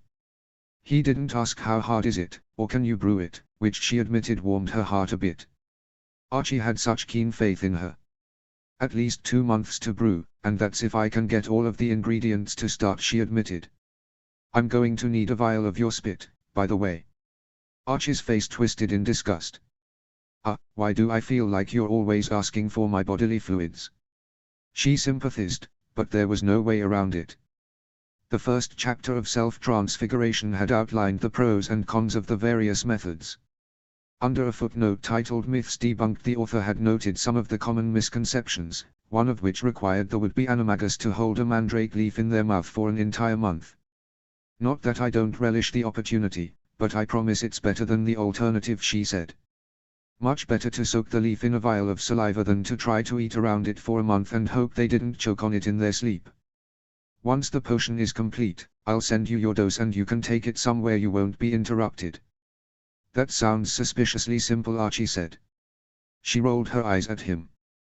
The potion doesn't make you an animagi. It just allows you to take on the form temporarily. That's how we find out what form we have. Once you know, then you have to actually learn how to do the transfiguration. That's the really hard part. 2 months just to learn our forms. Archie sighed. Well, we knew it wasn't going to be easy.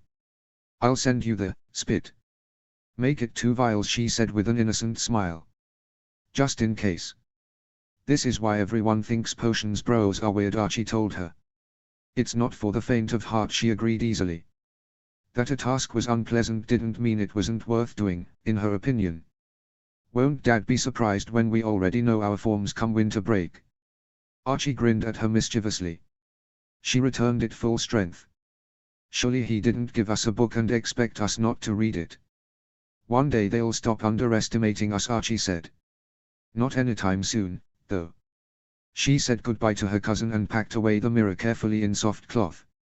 She would peruse the ingredient list for the Animagus revealing potion more tomorrow, though she knew just from a quick glance that she'd be ordering at least a couple of things from the apothecary in Hogsmeade. She didn't keep morning dew in stock, and certainly not samples untouched by human feet, whatever difference that was supposed to make. It would probably be at least November before she finished the potion, considering how much research was going to go into the ingredient list alone. She ought to have the time, though. She hadn't appreciated just how much time Flint's assignments had taken up until she no longer had them to occupy her evenings. The room was quiet when she crept in from the corridor and shut the door behind her.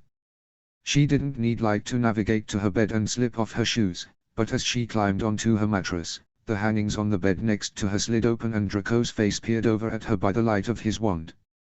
He had a book propped open on his knees and she wondered if he'd stayed up to read because he wasn't tired or because he was waiting for her. "Hey," Draco whispered, setting his book aside. "Is everything all right? You're out later than usual."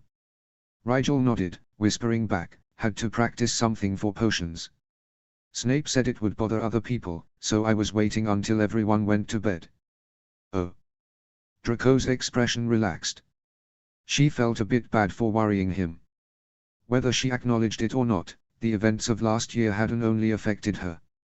Draco had been there when Snape found her. No doubt the memory colored his concern for the hours she kept. "Did it work?" "I haven't got the hang of it yet," she said, shaking her head. "That's okay, though. I'll keep trying." And that would be a good excuse for staying up late in the common room the next time she needed to talk to Archie, too. "Rigel." She paused in fluffing her pillow to look over at her friend. Draco's expression was still relaxed, but there was an underlying concern that shone even through the dim light. Rigel put down her pillow and slipped off her bed.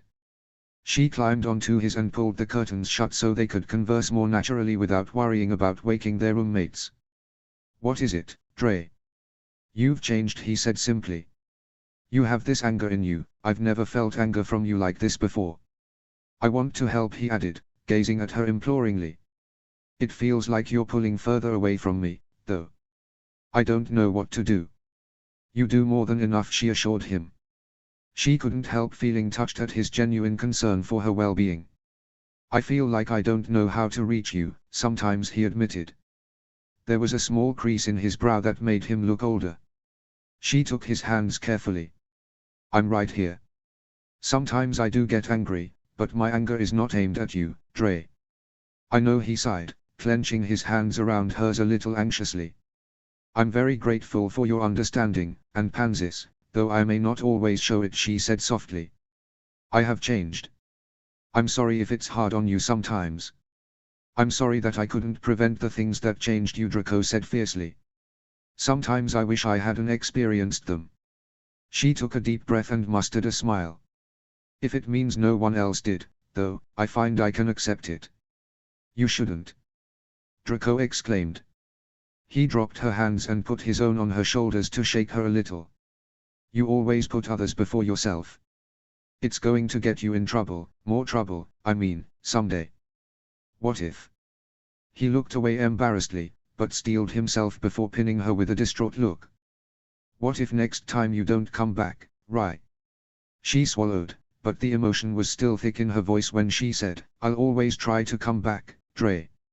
It was the most she could promise. "All right," he said. A split-second hesitation, then he wrapped her in a quick hug that was so light she barely felt it. She hugged him back just as gingerly, then drew back with a small smile. "Night," Rigel Draco said, smiling back. He waited for her to clamber back over into her own bed before he doused his wand light. "Night, Dre." She lay awake a while longer, wondering what she had done to deserve such a good friend. Well, she thought after a silent moment, she didn't deserve him, of course. She was just very lucky. That was okay. She would simply enjoy his friendship while she had it. -0. HP.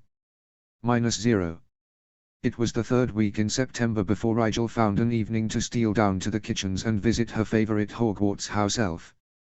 She'd waited until dinner was over, so the kitchens were mostly occupied with cleanup when she climbed through the still life painting and waited at one of the tables until Binny was free. "Young sir." Binny bounced up and down on her heels, and because Rigel was sitting down, they were almost at eye level. "How is your summer being?" "Very well, and yours?" Rigel asked. Madame Terrain is promoting me to head stable elf, Binny told her. The pride in her voice and carriage was unmistakable. Well done. She must really trust you to give you so much responsibility. I is being the most experienced, Binny confided. Still, it is being a great honor. Is young sir practicing his French this summer? Not that much, she confessed.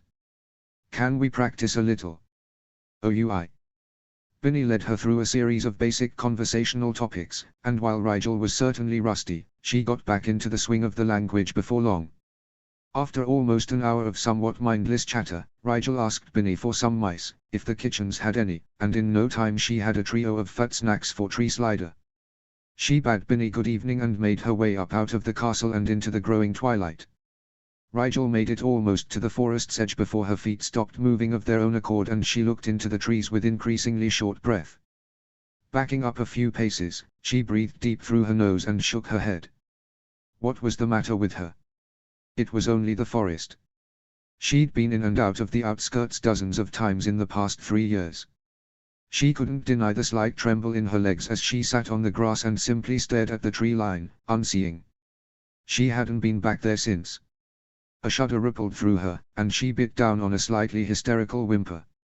She could feel the anxiety in her like a physical thing, pulling her shoulders in toward her ribcage and squeezing her lungs into empty sacs. Rigel ruthlessly smoothed her emotional state into eerie, unnatural calm. She would not get worked up over this. It was in the past. Nothing that happened months ago had the power to touch her now. That man was dead. That place was gone. Wrapped in her artificial serenity, Rigel slowly stood and took first one step, then another toward the looming trees and shadows. She only made it to the first trunk before she had to sit down again and catch her shallow breath. She clenched her fingers in the dirt, wondering how the hell she was supposed to work through this phantom panic when it didn't make any sense. She heard Tree Slider before she saw him. Juxi Moose, nix and Schift, Tastis Schnack, all for me. She didn't think anyone would believe her if she told them that singing sounded entirely ridiculous in Parcel tongue. Nor would they believe that a snake could come up with a surprisingly catchy rhyme scheme, at least, it was catchy in his tongue. She could barely hear the original beneath the translation her brain superimposed. Speaker. You have been gone for life, Ms. Tree Slider complained as his slim, green form broke from the underbrush. She thought he looked a little bigger than the last time she'd seen the snake. Shemau, I do not think you suffered much, she teased the boomslang snake. You wound me, Speaker. Tree Slider made a show of coiling and uncoiling in agitation. Much has changed this season. The Thestrals have stolen my nesting grounds. The new nest is not so nix. And the Runeshpos, Speaker, they are everywhere. What is wrong with Runeshpos? She asked, amused. They were not a particularly aggressive species. They bicker like nestlings, Tree Slider bemoaned. Just one is bad enough, with those heads snipping at each other. But this season there are many new dens. I can scarcely escape them. I am sorry to hear of your trouble, Rigel said solemnly. She produced the generous parcel the elves had prepared and said, would it help if you had something to eat? Perhaps, Tree Slider hissed. His attempt at nonchalance was ruined by the way his big eyes followed the parcel eagerly as she set it on the ground. She unwrapped it to reveal 3 fat kitchen mice and the boomslang snake nearly chortled with glee. Such a kind speaker. So good to your servant. You aren't my servant, she said, frowning. Was that what the snake thought? I watch over the forest for you, speaker. Tree Slider tilted his head in an odd parody of confusion. Are you displeased with my report? Or perhaps I should have attacked that man. Man, she asked, her heart rate accelerating. The one who makes you smell of fear, Tree Slider said.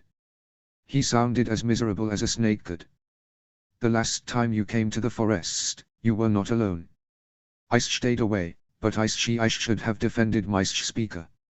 Not at all, she said, swallowing her memories and leaning forward from her seated position so the snake could look her in the eye.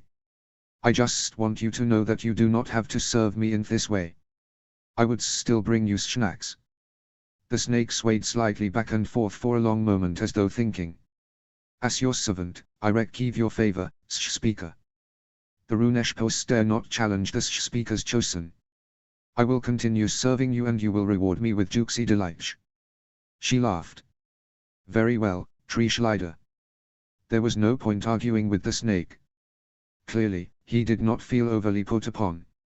Rigel stretched her neck as the snake gloated over its prize and asked him, will you stay a while? It will take time to devour Thess offerings, speaker. She took that for agreement. Warn me if anything comes, she said, closing her eyes. She wanted to try practicing her sensitivity field outside of the castle. She'd been working on pushing out her magic the way Snape described, but it was difficult when everything it came into contact with sent waves of incomprehensible information back at her. There was just too much magic in Hogwarts, it was distracting. Not to mention the other students. She'd only tried it in the common room once, and it was enough to give her a massive migraine. She felt every person who walked through her shaky field, and each sent a shiver of discomfort down her spine.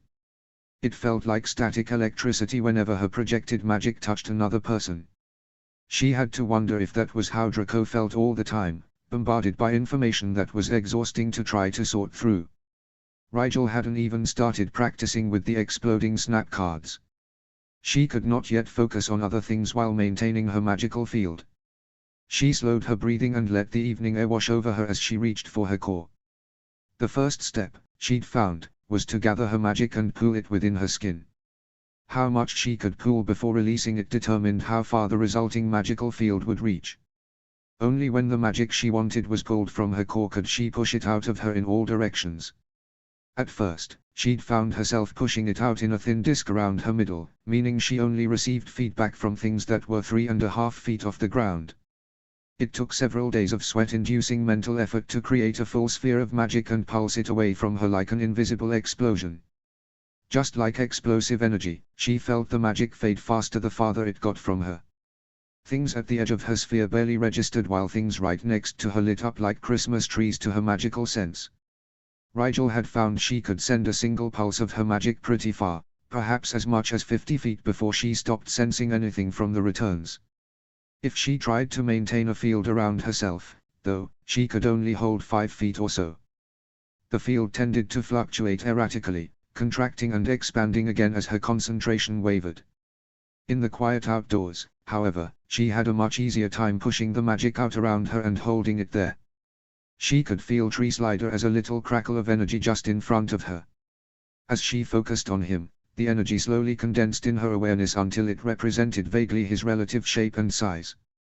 That itches. She heard the words as though underwater. Slowly blinking her eyes open, she attempted to maintain the field while answering, but as soon as she spoke it dissipated. Sorry, she said. The snake had swallowed one of the mice and was curled around the other two contentedly. Rigel arched her back in a stretch. She kept her eyes open and gathered her magic again, this time flinging it out around her as far as she could.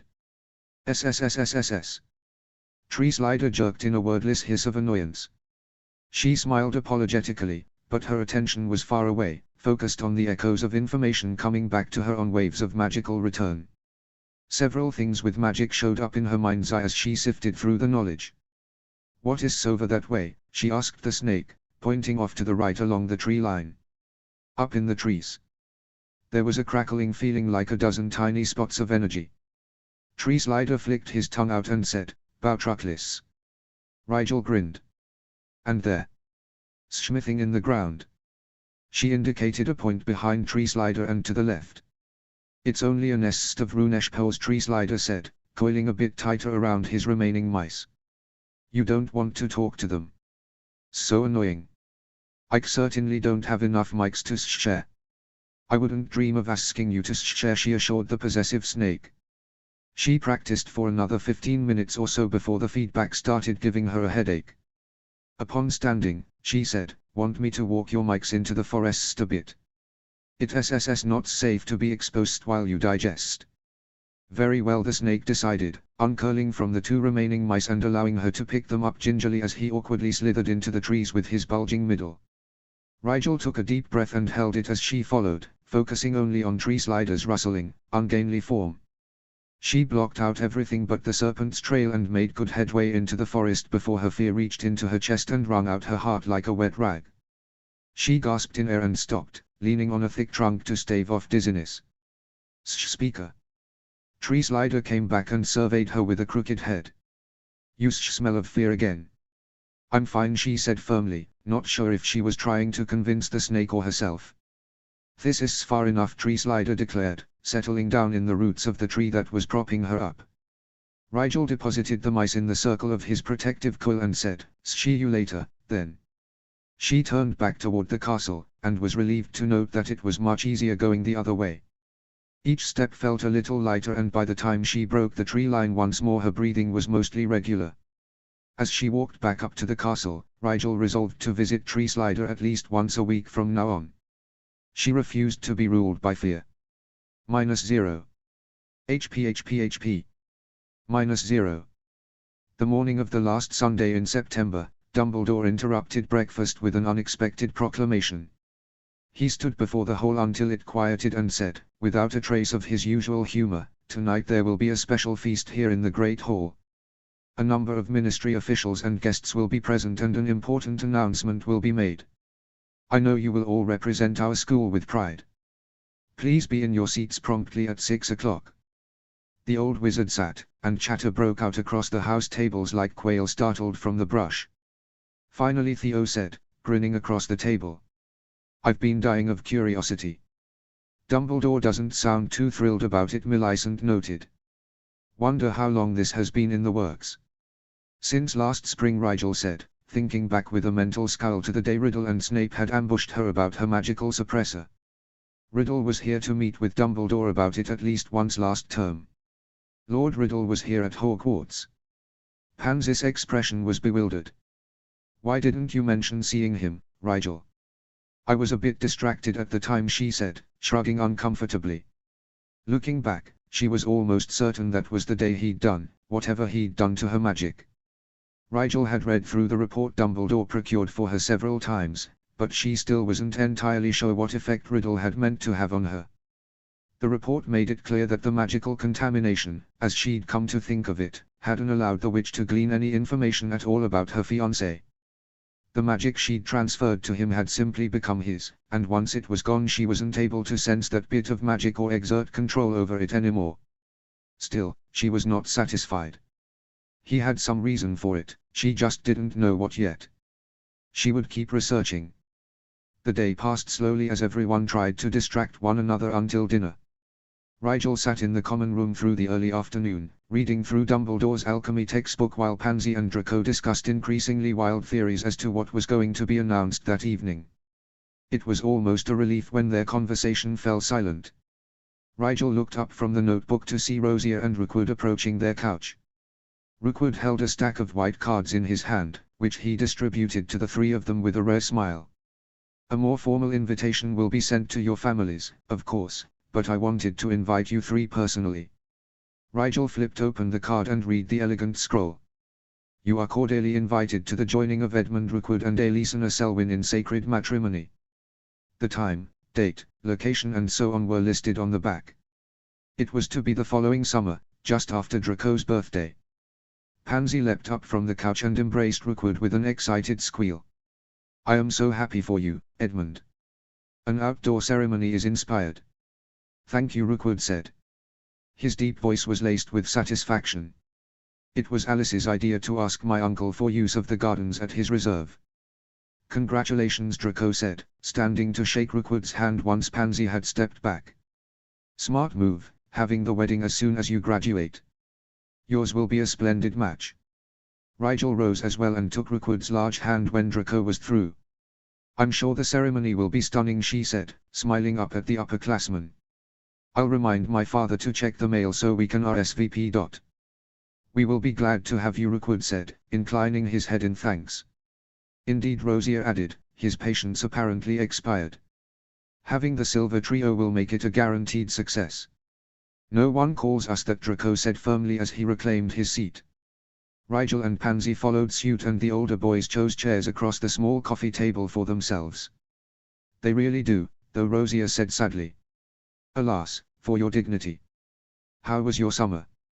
Pansy asked, cutting off Draco's simmering retort. Rigel thought the girl probably knew exactly how his summer had been, but she gave Pansy points for attempting to keep Draco and Rosier civil. Somehow it was always like oil meeting water with those two. Dreadfully uneventful, Rosier said. I almost wish I'd been at the World Cup, if only for a break from the monotony. Excitement isn't everything, Draco said sharply. So I've heard, Rosier said, waving a hand dismissively. I want to hear about Rigel's summer.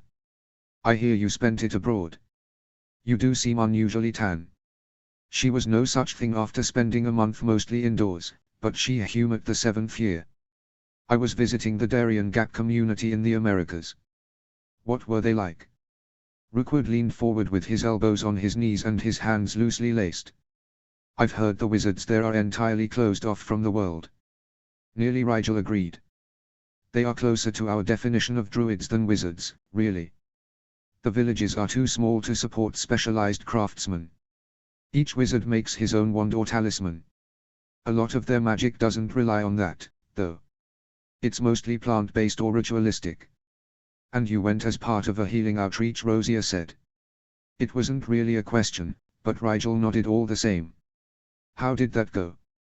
There was an outbreak of tropic fever while I was there, she said. He was put under quarantine for ages, Draco added, sending her a look that said he thought it entirely her own fault. Goodness, that sounds trying, Rosier said, cocking his head at her. It was quite virulent, Rigel agreed. In fact, the fatality rate had been near 50% until someone figured out that it was being transmitted through mosquito bites. Once they figured out how to ward villages against the bloodsuckers, infection rates dropped off completely. Fairly sure that her friends did not want the unhappy details, she merely said. We couldn't save everyone. Rosier's face went blank with shock at her blunt words, and even Rookwood looked taken aback. It was Pansy who broke the awkward silence that followed. It was so good of you to try, Rigel. I really admire your selflessness.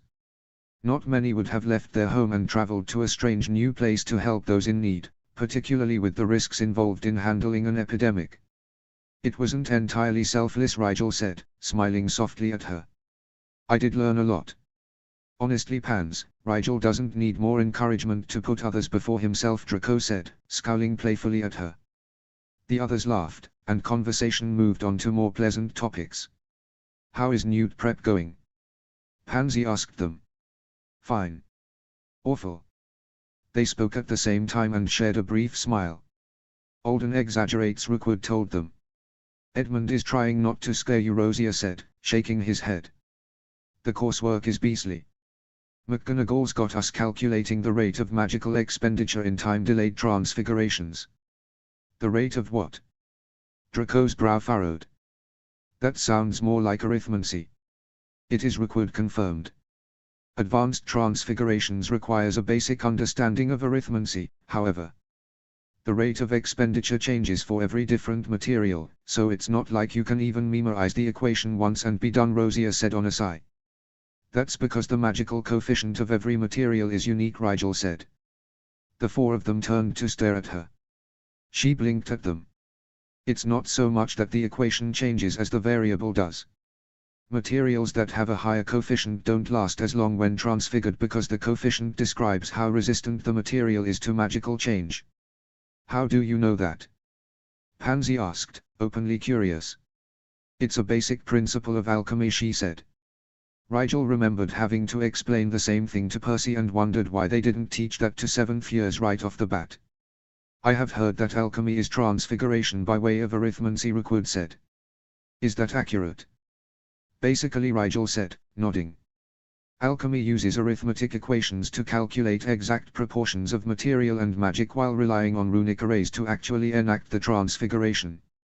Sounds unnecessarily complicated, Rosier commented. It is for anything that can be achieved with basic transfiguration, Rigel agreed. Supposedly once you get to the upper levels, alchemy can achieve transfigurations that no other branch can replicate, but of course you have to be someone like Dumbledore to really take advantage of that.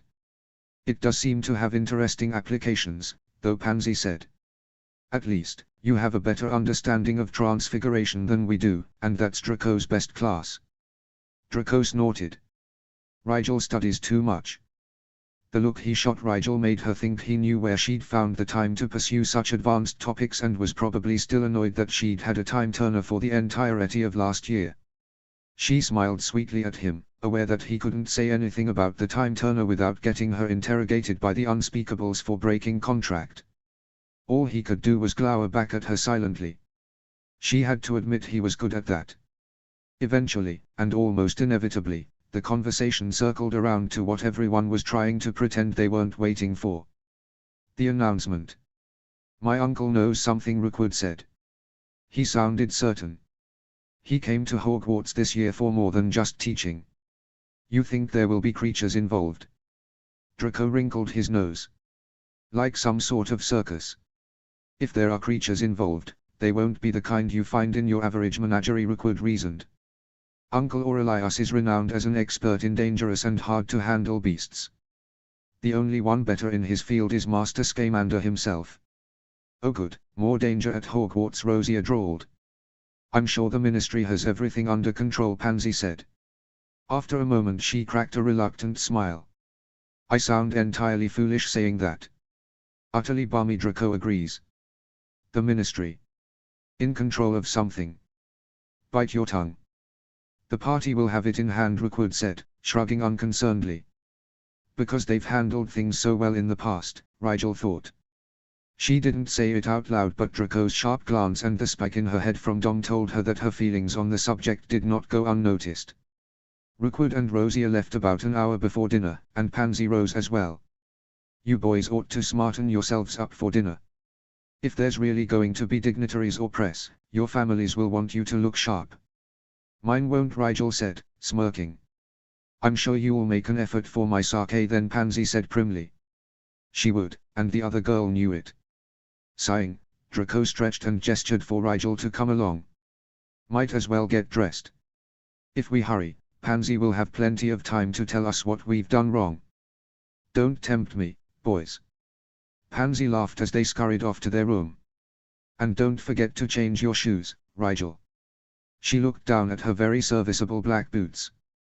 "No one else appreciates you," she told them mournfully. They didn't answer, but if they could she knew they would agree with her. -0. HP. -0. The Great Hall did not look as it normally did on an average Sunday in September. It had been decorated. The theme was unclear, but there did seem to be a lot of silver and black. Tapestries depicting witches and wizards of great renown had been hung to cover nearly every available space along the walls. She recognized the four founders near the hall entrance, dramatically portrayed in dynamic poses that suggested decisive and inspiring action. Then there was Nicholas Flamel, Adalbert Waffling, Mopsus, Artemisia Lufkin, Falco Parkinson, and even Merlin himself, among others. The house tables had been largely stripped of their own colors, and shining silver dishes had replaced the plates they normally ate on. The head table had been modified as well. Where usually Dumbledore sat in the center of the table, his chair only slightly more ornate than the other staff members, now the center of the table was physically elevated on a kind of dais, with 3 chairs that looked more like thrones to draw all eyes to those seated upon them. Riddle sat in the center, the very picture of a lord reigning over his court. He glittered faintly in ebony robes stitched with luminescent silver thread. The headmaster had been shunted to Riddle's left, with the Minister of Magic, by rights the one who should have had the highest consequence, seated at Riddle's right hand. Not subtle at all, she couldn't help but think critically. Rigel took her seat between Pansy and Draco without commenting on the new decor or seating arrangements. She did watch the others exchange wary glances up and down the table, but most of the students in Slytherin House clung to dignity and refrained from gaping at the dais with open confusion. She saw a couple of Gryffindors actually point and wanted to smile, but when she remembered who they were pointed at, the amusement dried up like spilled coffee, leaving only a ring of crusty emotional residue in its wake. At precisely 6 o'clock, the doors to the Great Hall swung closed of their own accord, barely missing the heels of a couple of young Hufflepuffs who'd cut it too close. Everyone looked expectantly at the head table, where the teachers sat with inscrutable expressions. The moment stretched into awkwardness before Dumbledore began to rise. As soon as the older wizard made to take his feet, Riddle stood smoothly and spread his hands wide. The headmaster sank into his seat again with a faintly amused expression, and Riddle began speaking as though he hadn't noticed Dumbledore moving at all. "Good evening, students, staff, Minister. Thank you all for joining me on this special occasion." Riddle didn't exactly smile, but his features nevertheless gave the impression of pleasure. "Tonight we have a great announcement. Some of you are about to be faced with an opportunity that comes along but once in a generation. For a determined few, this opportunity may define the trajectory of your lives."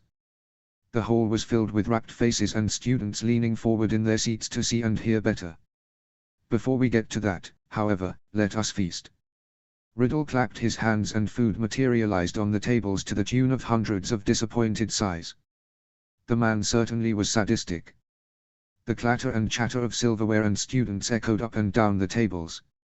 Rigel studiously ignored it, serving herself vegetables and potatoes with her head down and her eyes focused on the table in front of her. Once she'd filled her plate, however, she found she had no appetite. Her stomach was churning. She had a premonition of impending plots twisting itself through her guts, and no amount of lovely house elf cooking could break through the welling nausea. "You're not eating," Pansy said from her left. Rigel glanced over at her through her fringe.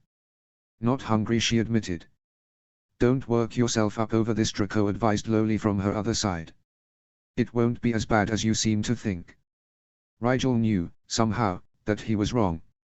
It was going to be exactly as bad as she thought. Something about Riddle's smugly confident expression had told her as much. Still, she smoothed her emotions under a blanket of occlumency and smiled politely to her friends. "Sure." They both looked disappointed at her rather obvious dissembling, but at least they left her to pick at her meal in silence. As dessert was at last cleared away, the doors opened once more to allow a swarm of people to filter in from the entrance hall. Witches and wizards with cameras and quills hurried to crowd the head table with shouted questions and flashing bulbs. Riddle stood tall before them, his particular knot smile managing to convey pride and benevolence all at once. Minister Fudge got to his feet hastily to beam at the press like a trained monkey. Dumbledore was the last to rise, slow dignity and a vague sense of disapproval emanating from his wizened figure. With a wave of his hands, Riddle quieted the ravenous reporters. The students fell silent as well, and a fresh wave of anticipation thrummed through the room. The time has come to reveal the purpose of tonight's gathering. This year, Hogwarts will be host to a grand event, the first and only competition of its kind. The true Triwizard Tournament. At his declaration, the candles in the room flared with light, and everywhere in the audience gasps and sighs of amazement rippled. What does he mean? There hasn't been a Triwizard Tournament in ages. The whispered conjectures spread through the hall like scuttling creatures in the shadows. At another pass of Riddle's hand, the murmuring settled into a hush. Rigel's stomach clenched against her bad feeling as the dark-haired politician explained.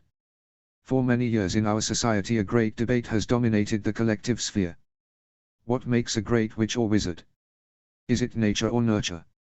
Luck or destiny? Does power reside in the mind, or in the blood? Riddle allowed the shock to permeate his audience before his face relaxed into a predatory smirk. This year at Hogwarts, we shall answer that question once and for all. A call will be sent out this very night to all corners of the world. Let any witch or wizard who believes in his or her greatness come to Hogwarts, and prove it. Circe's tits, he can't be serious. Theo's face was an open study of incredulity, and he was not the only one.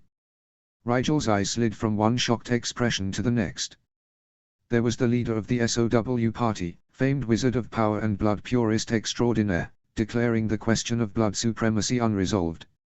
For a moment, she wondered if he'd gone mad. He wanted to put the question of blood prejudice to a public test on the international stage. Then she realized what the end game would inevitably be. A pureblood would win the tournament, and the so-called debate would be dealt a killing blow in front of all and sundry. Riddle was gambling the foundation of his party, to win eternal vindication for his cause. The press clambered with questions, but Riddle wasn't through. In 1 month's time, on Samhain's Eve, the preliminary participants will be announced. A total of 9 young witches and wizards will be chosen to fight for the chance to represent their communities. While contestants will not be excluded by blood or background, there will be certain restrictions. In order to present a fair contest of each category, The tournament organizers have chosen an age group that, we believe, best represents the potential of young magic wielders without restricting the pool of talent unnecessarily. For that reason, this tournament will be open to all witches and wizards between the ages of 14 and 17. The uproar was instantaneous.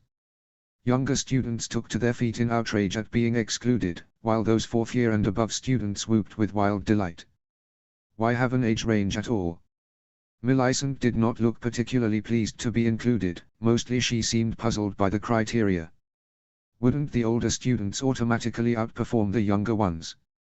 Depends on the criteria they use to determine participants, Blaze said, pitching his voice lower to cut through the din rather than trying to talk over it. Lord Riddle said only 9 will get to compete. That's not very many, if every teenager in the whole world gets to apply. Rigel tried to grit her teeth, but it wasn't easy. With the cut-off at 14, at least some of her friends were guaranteed to get caught up in this tournament nonsense. A flash of light from Dumbledore's fingers surprised most of the students into silence, at least long enough for the headmaster to say, with remarkable evenness, "Please allow Tom to finish his explanation, students. Once the announcement is over, you may all go to your dormitories to discuss the news at length." Riddle shot Dumbledore a look that was hard to read. Rigel thought he might be annoyed at the headmaster's use of his first name. The politician raised his hands once more and said, "Ever so benevolent, I know that some of you are disappointed. Rest assured that this event will be equally as thrilling to watch as to directly compete. The tournament committee has gathered expert minds from every field to create for you all this spectacular trial of talent, versatility, and will. From Samhain Day until Yule, the first 9 chosen will undergo fierce preliminary trials, until at last one wizard from each category will rise to the fore. After the new year, the real competition begins. 1 pure blood, 1 half-blood, and 1 muggle-born will go head-to-head in an all-out contest to decide who will be the winner of the true Triwizard Tournament and claim the title of Blood Champion for once and for all." Applause broke out spontaneously, and Rigel couldn't help but flatten her lips in despair of her classmates. Was no one considering the consequences of the kind of competition Riddle was describing? Could they not see the way this tournament would rip at the deepest divides in their society, inflaming old prejudice and giving outlet to the worst kind of superiority in every way? Could they see nothing beyond imagined glory and the base desire for gratuitous entertainment? Lord Riddle. What will the prizes be? One of the reporters made himself heard over the noise and everyone settled down to hear the answer. Is eternal glory not enough? Riddle laughed lightly at the man's stammered retraction. But of course, there will be incentives. How else are we to attract the best and brightest the wizarding world has to offer? For the 9 semi-finalists, a cash prize of 500 galleons will be awarded. He paused to allow the applause at that to die out before continuing. The 3 blood representatives who advance to the finals will each receive 1,000 additional galleons, as well as a full scholarship to the secondary institution or guild program of their choice, upon the completion of their regular schooling.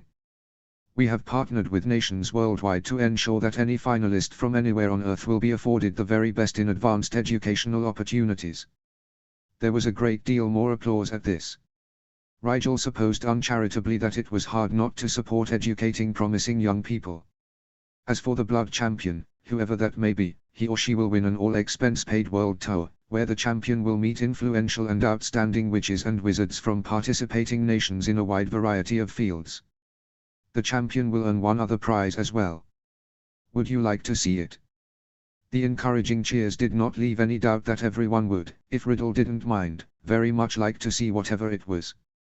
Riddle clapped his hands twice and smoke briefly obscured him. When the black fog evaporated a moment later, Riddle was holding a shining staff of purest silver. He lifted it horizontally above his head and declared, "Behold, the rod of Zoil." From where she sat, Rigel could see that the body of the rod was wound with ropey filigree, but what drew the eye was the massive red stone set into the nest-like cradle at its top. It looked like a ruby, but she'd never seen a ruby so large, nor so perfectly red. A blood gem. How unbearably on the nose. Riddle turned slowly left then right, allowing everyone who wanted a glimpse to bask in the shining beauty of the staff. This glorious staff will amplify the magic of any who possess it. An unparalleled tool deserving of a matchless master. The blood champion will be awarded its allegiance. A shiver went down her spine at his phrasing. Not the stuff but its allegiance. Was it sentient? Rigel hoped not. She'd had enough of sentient stones to last a lifetime. Sir, a question from the Daily Prophet. Yes, Miss Skeeter Riddle said, giving an indulgent nod to the witch in acid green as he lowered the staff and placed it before him on the head table. How will the tournament committee ensure the contest is fair? Skeeter's voice dripped with sweetness. Will the judges be above reproach? It was a good question. There was simply no world in which Riddle would allow a half-blood or a muggle-born to win his tournament. But how would he maintain the appearance of impartiality? There will the 3 separate stages, all judged in different ways, to avoid any murmurings of partiality, Riddle said smoothly. When the various magical institutes around the world nominate their candidates, 24 randomly selected school board members and representatives of the educational departments of various governments will be invited to participate in narrowing the field down to just 9 participants. In the preliminary stages, a panel of judges, equally balanced in terms of blood status of course, will preside over the tasks, scoring candidates on a variety of metrics, some of which are, due to the nature of these preliminary tasks, unavoidably subjective. When the final 3 are chosen, however, the scoring changes. The final events will be measured according to a transparent rubric that corresponds directly to how a representative performs in the challenge. The winner will be determined according to his or her score in each of the final challenges, and so no one can say that it was subjectivity that ultimately determined whether a pure-blood, half-blood, or muggle-born would become tournament champion. You certainly seem to have thought of everything, Lord Riddle. Rita Skeeter simpered. It was a rather convoluted plan, Rigel thought, but it did upon first recitation give off an illusion of fairness. That alone made her suspicious. Why not use the Triwizard Cup? Another reporter asked loudly. That artifact's properties do not lend itself to our needs, Riddle said, sounding only a little apologetic. Its choices are mysterious, after all, and we want there to be no question of integrity in this tournament. For what criteria will the preliminary candidates be chosen? That is an excellent question. Minister Fudge spoke loudly, clearly unable to hold himself back from the press conference any longer. You see, this tournament is not necessarily about intelligence or book smarts alone. The candidates that become our preliminary contestants will have to be well-rounded. Strong ability across multiple subjects is preferred, and the candidates will additionally be screened for creative problem-solving ability, work ethic, good character, and, of course, magical strength. Anyone can self-nominate, but recommendations will carry weight. Minister, is the Department of Games and Sports going to finance the tournament? Not fully, and we are accepting donations at this time, Fudge said, clearing his throat before adding, more loudly, though the Ministry of Magic is proud to sponsor the True Triwizard Tournament, I would like to thank Lord Riddle and the SOW party for conceptualizing the event and spearheading the planning committee. I would also like to thank Headmaster Dumbledore for agreeing to the use of the school and grounds in this manner. The good headmaster's support for the tournament logistics has been invaluable. There was polite applause, but it only lasted a few moments before the reporters flew into a litany of inquiries once more. Rigel started to tune them out when the question of security arose and the entire conference began to devolve into the minister weakly assuring the press that another incident like that of the World Cup was well outside the realm of possibility. She turned this new horror over in her mind slowly, almost numb to its enormity. She actually felt a bit better, knowing what all the fuss was about now. It could have been much worse, she reasoned. What if Riddle had wanted to implement some new curriculum at Hogwarts that didn't include potions? She shuddered at the thought and wondered how her mind had even conceived such evil. A tournament wasn't the end of the world. She would resignedly witness her friends making fools of themselves trying to get nominated and otherwise ignore the whole proceeding. It had nothing to do with her, and she would not allow the spectacle to distract her from her studies. After another 10 minutes of questions, Riddle finally cut the session short. The Department of Magical Games and Sports will release a statement in the morning detailing all that we have covered tonight and more. Thank you all for your time. I wish you a pleasant good evening. The reporters left, reluctantly but inevitably. When the hall had returned to relative quiet, Riddle addressed the seated students again. Hogwarts is one of the few all-pure institutions left in the world. You are the bastions of our tradition, our culture, the pride of this community rests in your hands this year, students. Riddle looked down over the house tables with indulgent admonishment, like a mother reminding her children to eat their vegetables. I trust that each of you will uphold the dignity of your blood over the coming year. Prepare to show the world what Hogwarts has to offer. To those of you who would compete, good luck. With that, Riddle reverently picked up the stick of Zoil or whatever he'd called the silver staff and left the hall. Dumbledore dismissed them all soon after, and Rigel joined the flood of Slytherins flowing down into the dungeons like a very talkative river. Who do you think they'll pick? Millicent asked. There are a number of talented students who qualify, though I suppose there's no guarantee that someone we know will get chosen. There has to be at least one from Hogwarts, don't you think? Theo raised his eyebrows meaningfully. After all, it's being hosted here. How embarrassing would it be for the Ministry if none of us got to compete? What a convoluted tournament. Blaze's voice was neither approving nor disapproving, merely factual. No doubt the reports will be confused and sensational tomorrow morning. That's why the DMGS is releasing a statement, Pansy reminded him. They aren't giving people much time to apply. I wonder if that was deliberate. Probably to cut down on the number of applicants the committee has to sort through, Draco said. Will your father be on the committee? Millicent asked. I'm going to write and ask him tonight, Draco said, scowling slightly. I can't believe he didn't tell me about this.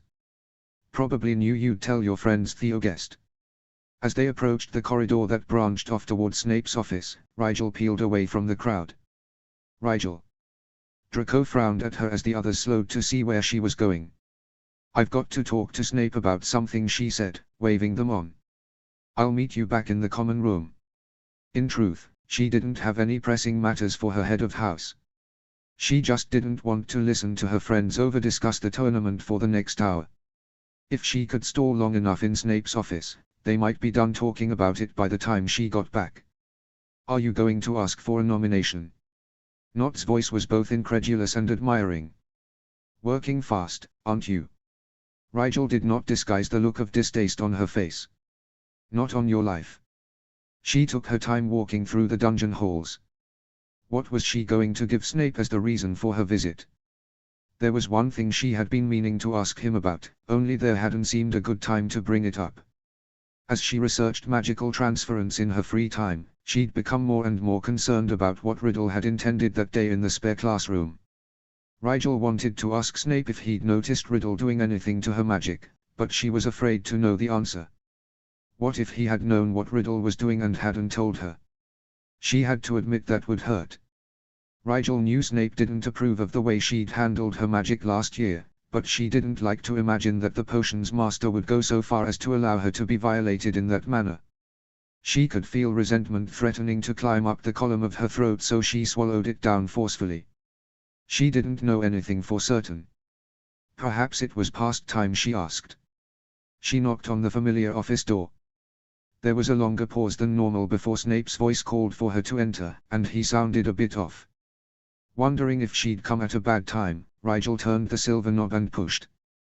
She'd only taken a couple of steps before she stopped, hand still on the door, and took a steadying breath. Riddle was in Snape's office, sitting at his desk as though he had any right to the potions master's seat. Forgive me, Professor. I'll come back tomorrow. She made to back out of the office, but Snape's hand on the door's edge stopped her. She narrowed her eyes slightly, briefly contemplating letting go of the handle and walking out anyway, but the look in Snape's eyes dissuaded her. He was staring at her in resigned frustration, and a flick of his gaze had her coming back into the office completely so that he could shut the door behind her. Just the boy we were talking about, Severus. Riddle appeared quietly satisfied, and the pleased glint in his eye provoked her to an open frown. Indeed, Snape's inflection revealed nothing. He conjured 2 chairs and bade her to sit. Rigel sank slowly into the chair, content to ignore Riddle for as long as possible. Was there something you required of me, Professor? Her head of house pressed his lips together and shifted his stare to the indolently lounging Riddle. Perhaps you should explain, Lord Riddle. Of course, Severus. Mr. Black, may I call you Rigel? His smile was as fake as a Diagon Alley love charm. She jerked her head in a sharp negation, but he seemed not to notice. Severus was just telling me of his plans to nominate you for the tournament. There was a dull buzzing in her ears and she blinked rapidly. She could not have heard him correctly. Her brain replayed the words in her head, confirming the dark horror that was building in her chest. I don't understand. The words were faint and scarcely intelligible, but it was the best she could do as a whole of raw panic opened up inside of her. The true Triwizard Tournament, Riddle said, still smiling. Except there was no humor in his eyes and the smile held the aggressive edge of barred teeth. Severus was saying, and I quite agree, that you would be the perfect candidate for Hogwarts to put forth. Rigel turned to stare at Snape. There was simply no way that he would ever do such a thing to her. Would he? She searched his blank expression and found no reassurance. After an awkwardly long silence in which she begged him with her eyes to refute the awful man sitting in his chair, Snape's eyes flickered, every so briefly, toward Riddle and back. She nearly gasped with relief, but managed to school her expression before it betrayed her. Snape had not wanted this. It was all Riddle. Again. Summoning her very best apologetically regretful expression, Rigel widened her eyes and bit her lip before saying, "That's very kind of you, Professor. I'm afraid I don't have time for such an undertaking this year, however. As you know, I have a full schedule." Snape let the tiniest of grimaces slip onto his face and said, "I'm afraid I must insist, Mr. Black. It is very important that Hogwarts make a good showing for this event." "Then it might be best to ask an older student," Rigel said reasonably. "We are not asking another student," Riddle told her, voice chiding. "We are nominating you." The use of "we" did not escape her. She didn't know what Riddle thought he would gain by forcing Snape to nominate her, but he was out of his mind if he thought she would be participating in his circus. "I am honored," she lied. "Still, I won't be accepting. I hope you find someone suitable." She made to rise, but Riddle's face fell into a hard glare and she found she couldn't complete the gesture. Merlin, but he was scary when he stopped pretending to be a normal person. "You will be Hogwarts representative for the tournament, Rigel." Even her name on his lips made her want to snarl with abhorrence. Lifting her chin, she glared back with all her might. "You cannot force me to participate, Mr. Riddle." "Control your temper, Mr. Black," Snape cut in sharply. When she looked at him, the worry for her that lined his face was the only thing that kept her from snapping back. "With all due respect, Professor, I will not go along with this. Nominate me all you like. Even if they pick me, I will decline to compete. Please find another candidate." Rigel thought she'd kept a civil tone, but there was still a silent warning in her head of House's eyes. So be it, she thought.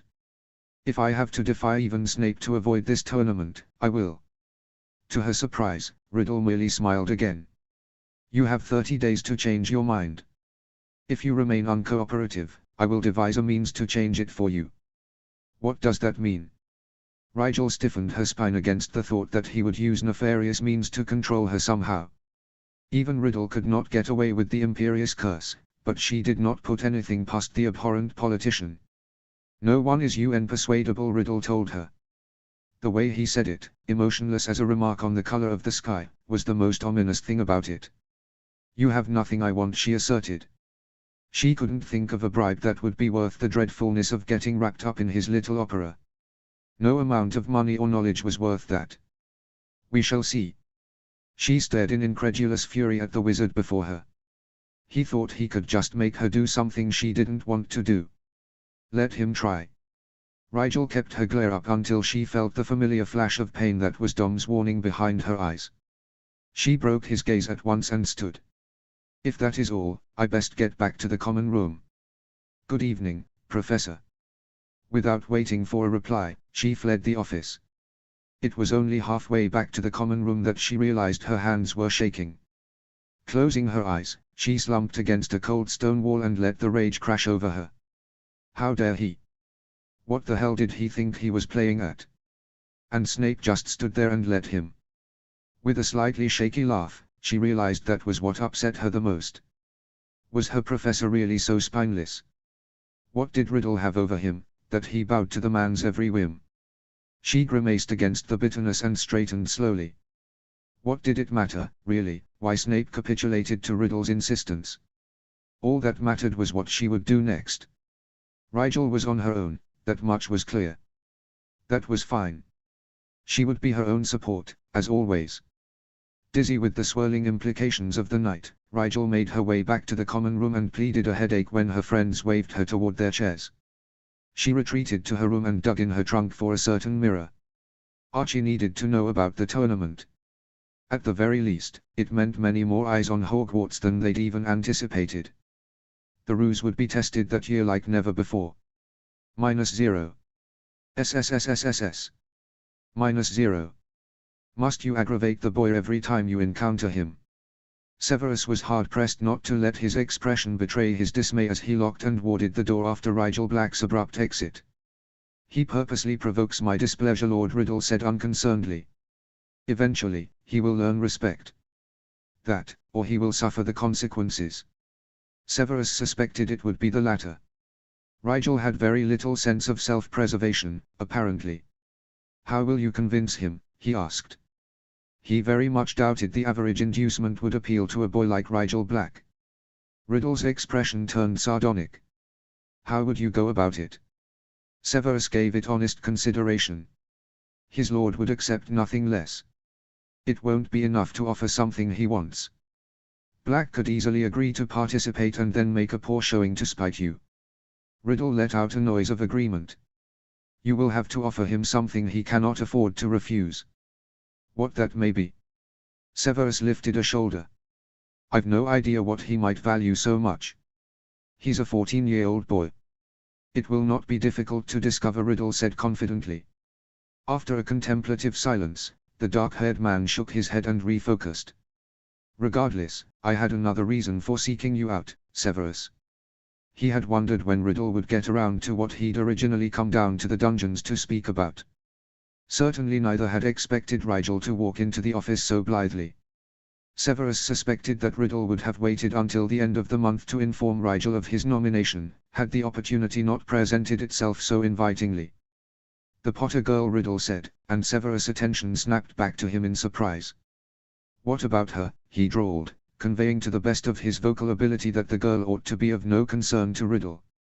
She was of concern to no one but him, for the moment. I need you to separate the boy from his attachment to her. Regulus intimates that the girl has undue influence over our would-be champion. Riddle fixed Severus with a stern look. Black cannot afford the connection, nor the distraction. Severus paused for as long as he dared before answering. He had to think of some way to divert the politician's intentions. How had the man even known that Severus was in any way connected with Potter? That will be prohibitively difficult, my lord. The two are closer than most siblings. Black would no sooner relinquish Harriet Potter than he would give up studying potions. You will persuade him otherwise. Riddle appeared determined to pursue this course, and Severus couldn't help but wonder who had suggested this ill-advised plan to the politician. Rigel Black is to be the perfect poster boy for pure-blood preeminence. He cannot be so closely connected to a half-blood. So Riddle did intend for Rigel to win his tournament. Snape had suspected as much, but to have it as much as confirmed still lodged a weight in his stomach. Was it fate, that his student sought neither attention nor hassle yet was unable to escape either? It may not be possible, Severus cautioned his lord carefully. Could you not leverage their relationship instead? Lord Riddle tilted his head, considering. As long as they are so attached to one another, both are vulnerable, he mused. That was not quite what he meant. Severus offered, a symbol of pure blood who has strong ties to half-bloods and muggleborns would be more sympathetic to the moderates. Rigel's affection for his cousin will appeal to those who otherwise wouldn't support him as champion. He had the satisfaction of seeing Riddle's eyebrows rise. Interesting assertion, Severus. Are you certain that isn't your own sympathies talking? If it is, my point is sound, Severus said, raising a brow of his own. In addition, consider the girl herself, a talented young inventor, heiress to the Potter line. Her attachment to Rigel may be the leverage we need to win her to our side. You praise her. Riddle looked fascinated now. Not the best of indications, but at least he had successfully diverted the man's attention. Her ability speaks for itself, Severus said flatly. Add to that the fact that she has the favor of the older master already, and you see why she is not as dependent on my goodwill as it seems. Her ideas are too compelling for the field to ignore. Better to have her in our corner before she becomes an unstoppable force in the academic community. Riddle sat up straighter, looking at Severus as though he'd never seen him before. And if I were to insist, Severus? If I told you that you must alienate the girl from her cousin in the next 6 months? Severus's gaze was steady as he looked at the powerful man across from him and said, I would tell you it cannot be done. Beyond all that I have already mentioned, I have a contractual apprenticeship with both Rigel Black and Miss Potter. I can neither dissolve nor undermine either agreement without losing my own standing in the guild. Regretfully, my lord, I am not the man for this task. If there is a way to separate those two, it is beyond my sphere of influence. Riddle's gaze glittered with captivated curiosity. Do you truly believe she can be persuaded to our side? She will go where her cousin goes, Severus said slowly. That much he was sure of. The boy will have to be convinced first. He doesn't like you, he added, in case Riddle had any delusions on that front. I don't require him to like me, Riddle said, looking amused. Whether he wants to or not, he will become a symbol of our party. When he wins this tournament and proves decisively that pure blood wins out, he will be ours by default. The people will rally behind him. Can a schoolyard tournament really accomplish so much? Severus wondered aloud. Everyone loves a good sporting match, Riddle said, smiling slowly. This spectacle will be like nothing they've ever seen. People who never thought they had a stake in blood politics will be choosing sides. That is the power of entertainment. He suppressed the urge to widen his eyes and instead allowed the ripples of thought disturbed by that pronouncement to propagate silently. Severus could not shake the sense that Riddle was entirely correct in his assessment of the masses. After a final instruction to keep pressure on Rigel Black regarding acceptance of his place in the tournament, Lord Riddle took his leave. Severus stayed seated a while longer before retiring. He had much to reflect upon. It was fortuitous, perhaps, that Rigel had requested to learn battle potions this term.